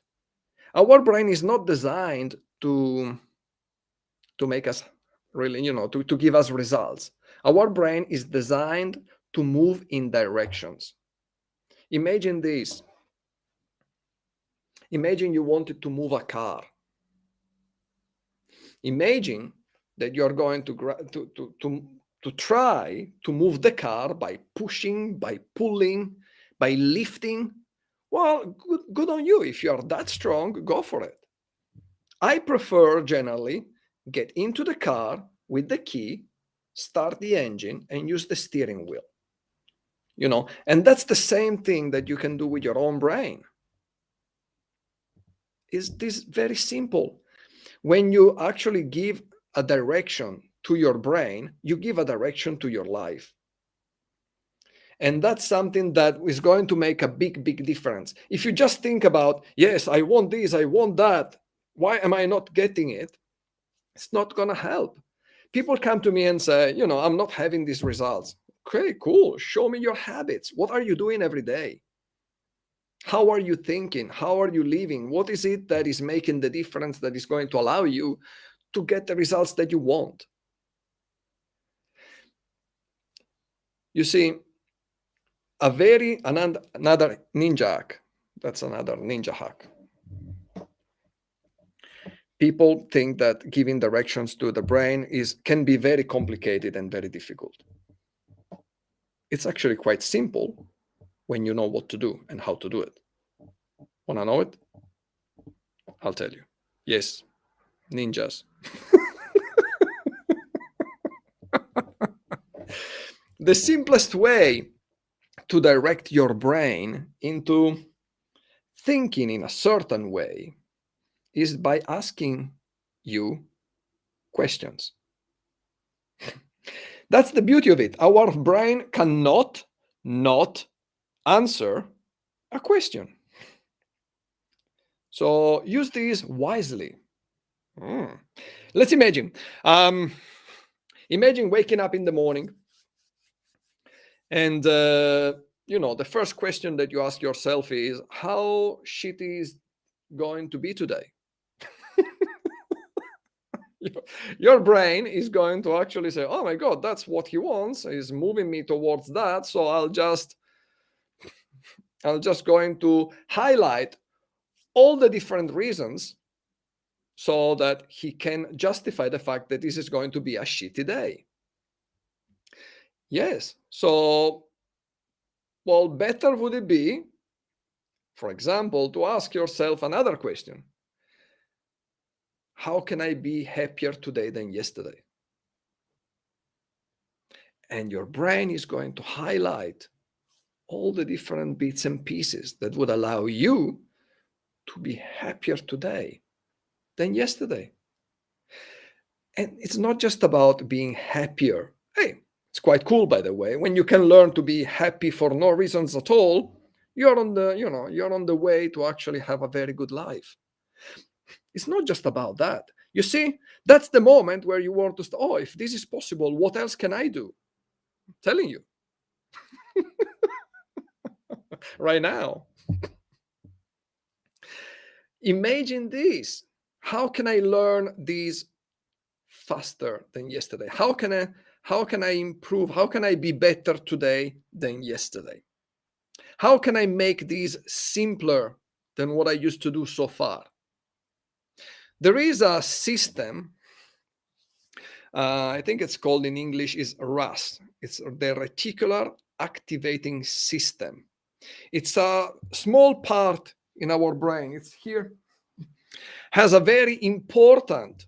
Now, I'm just saying this because I want to make sure that anybody's listening doesn't think that it's some kind of coming and new age kind of shit.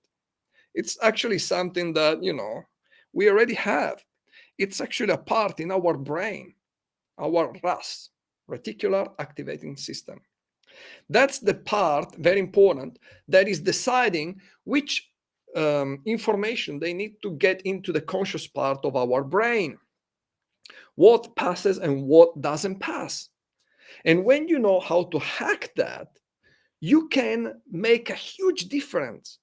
You see, so that you can start to notice aspects in your everyday life that can help you instead of hindering you.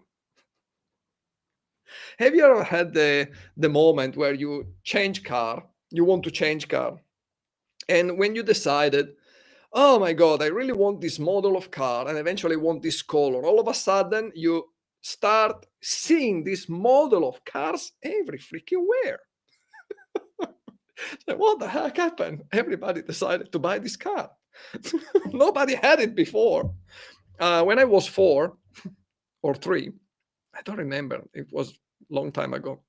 I remember that I was playing.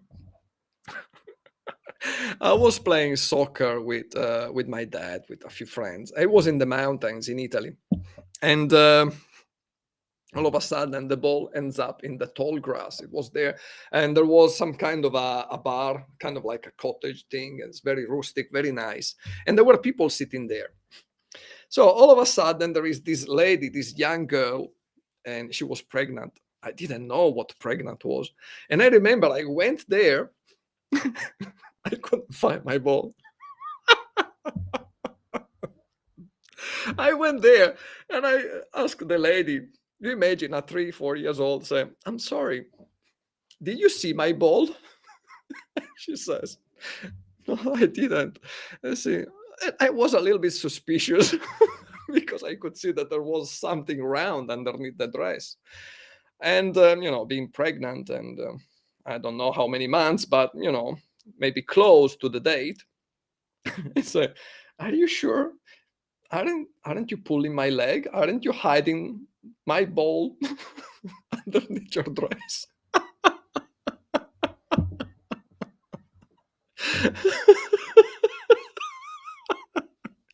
and she starts laughing. That was beautiful. She starts laughing, and that was something unbelievable. I still wasn't convinced, because she's really, making fun of me. And she starts to explain, no, look, it's not a ball. It's actually, there is a little baby in here that is going to, is going to be born pretty soon. And I said, okay. And from that moment on, my world started to be filled up with pregnant women. Where the fuck were they before? Oh my God, all of a sudden they were everywhere. Imagine training your brain to think on purpose and with purpose, so that you start to notice what can make the biggest difference for you in your life. What is it that you can notice now that can make the biggest difference in your life, in living better, in being happier, in finding solutions? Richard Bandler says something like, the biggest limitation is not about what we can do or what we can't do yet. The biggest limitation is about what we never thought of doing, or what we didn't think about doing yet. And that is a very, very, very big truth, at least for me. If if you're aware of it and you think you can do it or can't, this can still be a limitation. But the biggest one of all is what you never thought of doing. And maybe you never thought of finding a better way to do something that you don't and you can't do. That's the thing. So, giving yourself the opportunity to learning about the difference between thinking and remembering, that's something else that can be key, that will allow yourself to really, really be more present and make the most out of what we got in here. Too many people. I used to help people with chronic pain, and I had chronic pain for so many years. I forgot the amount of years. I think at least 7, if not more, but I think it was more, but it just sounds too much. It was another life, another time. And I still remember the struggle. The struggle is unbelievable, because your experience has been pain for so long that for you it's normal to just be in that situation. And then your brain is a prediction machine. This means, so if you had pain for so long, you're in pain now, this means you will still be in pain forever and ever. And this is huge. I was not thinking, I was remembering. Thinking means being in the present. Lots of people that suffer of chronic pain, at least that's the experience that I had with my clients. When I ask, okay, give me a number between 1 and 10 of the chronic pain that you're feeling now, not what you think you're feeling, what you're feeling now. And it was different from the number that they were giving me as, yeah, it's an 8, it's a 9. Okay, but what's the number of what you're feeling right now? Right now? Yes, right now. It's different. It's a 7. So it changes. That's a difference for that. That's for chronic pain, different thing. We don't have the time to get into that. Just remember that giving yourself the opportunity to think instead of remember is going to make a huge difference in whatever you're doing in your life. Thank you very much, ladies and gentlemen. That is kind of all. I have plenty to say, but if I start with something else, the risk is that I keep going on for another half an hour or more. People just say, shut up. Or it depends. More. Alessandro, give us more.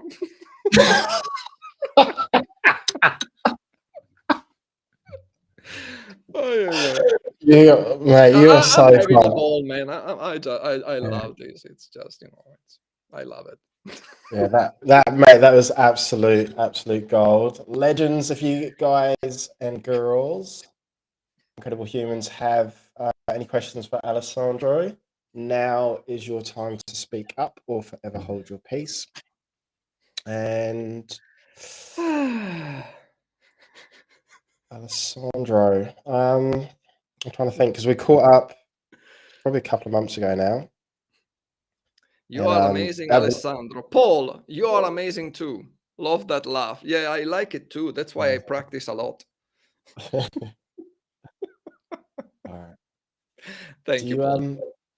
What's coming up for you? Do you have any like workshops? I'm doing a challenge in Italian, and I'm doing it in this week. So it's happening now. Practically, it's on its way to finish. And the next one in English, it's going to happen in August. I don't have a date yet. It will happen in August. So people can just reach me on my profile on Facebook. It's a good place where they can find me. If they want to have a laugh, producing serotonin, it's great. I love it. I love it. All right. So I already gave you a joke when we started. So I know. Well, I'll give you another one. All right. Son talking to his dad. Yeah. Dad, I watched a guy do 50 push-ups. Can you do that, Dad? Can you? And the dad replies, of course, not to brag, but I could probably watch someone do 100 push-ups. Was that the joke? I can watch, yeah. All right. All right. I didn't say it was a good one. I said I had one. I know. I thought you were better than that. I'm just kidding. So I was going to say either one more or leave us with something like inspirational or something. Something inspirational. Okay. I think that Oscar Wilde could give us something quite good. And this, I think it was him saying, be yourself. Everyone else is already taken. Love that. That's gold. That's a better way to end. Alessandro, love you to bits, man. Like, thank you so much for coming on, like sharing and being part of this. This 3 days. It's awesome. And just everything that you do as well. So I appreciate you. Well, of course, man. And good job in organizing all this. I mean, everybody's saying it, and and just make sure that that it's very important what we all do. So thank you for the opportunity. You're so welcome. You're so welcome. All right, you get out of here. We're gonna wrap. This is the third session today, so we are gonna wrap up and then move over to Chris Wilson. So this stream is shutting down, and we're going to be going into the evening stream. Bye, everyone. Goodbye from me. Goodbye from Alessandro.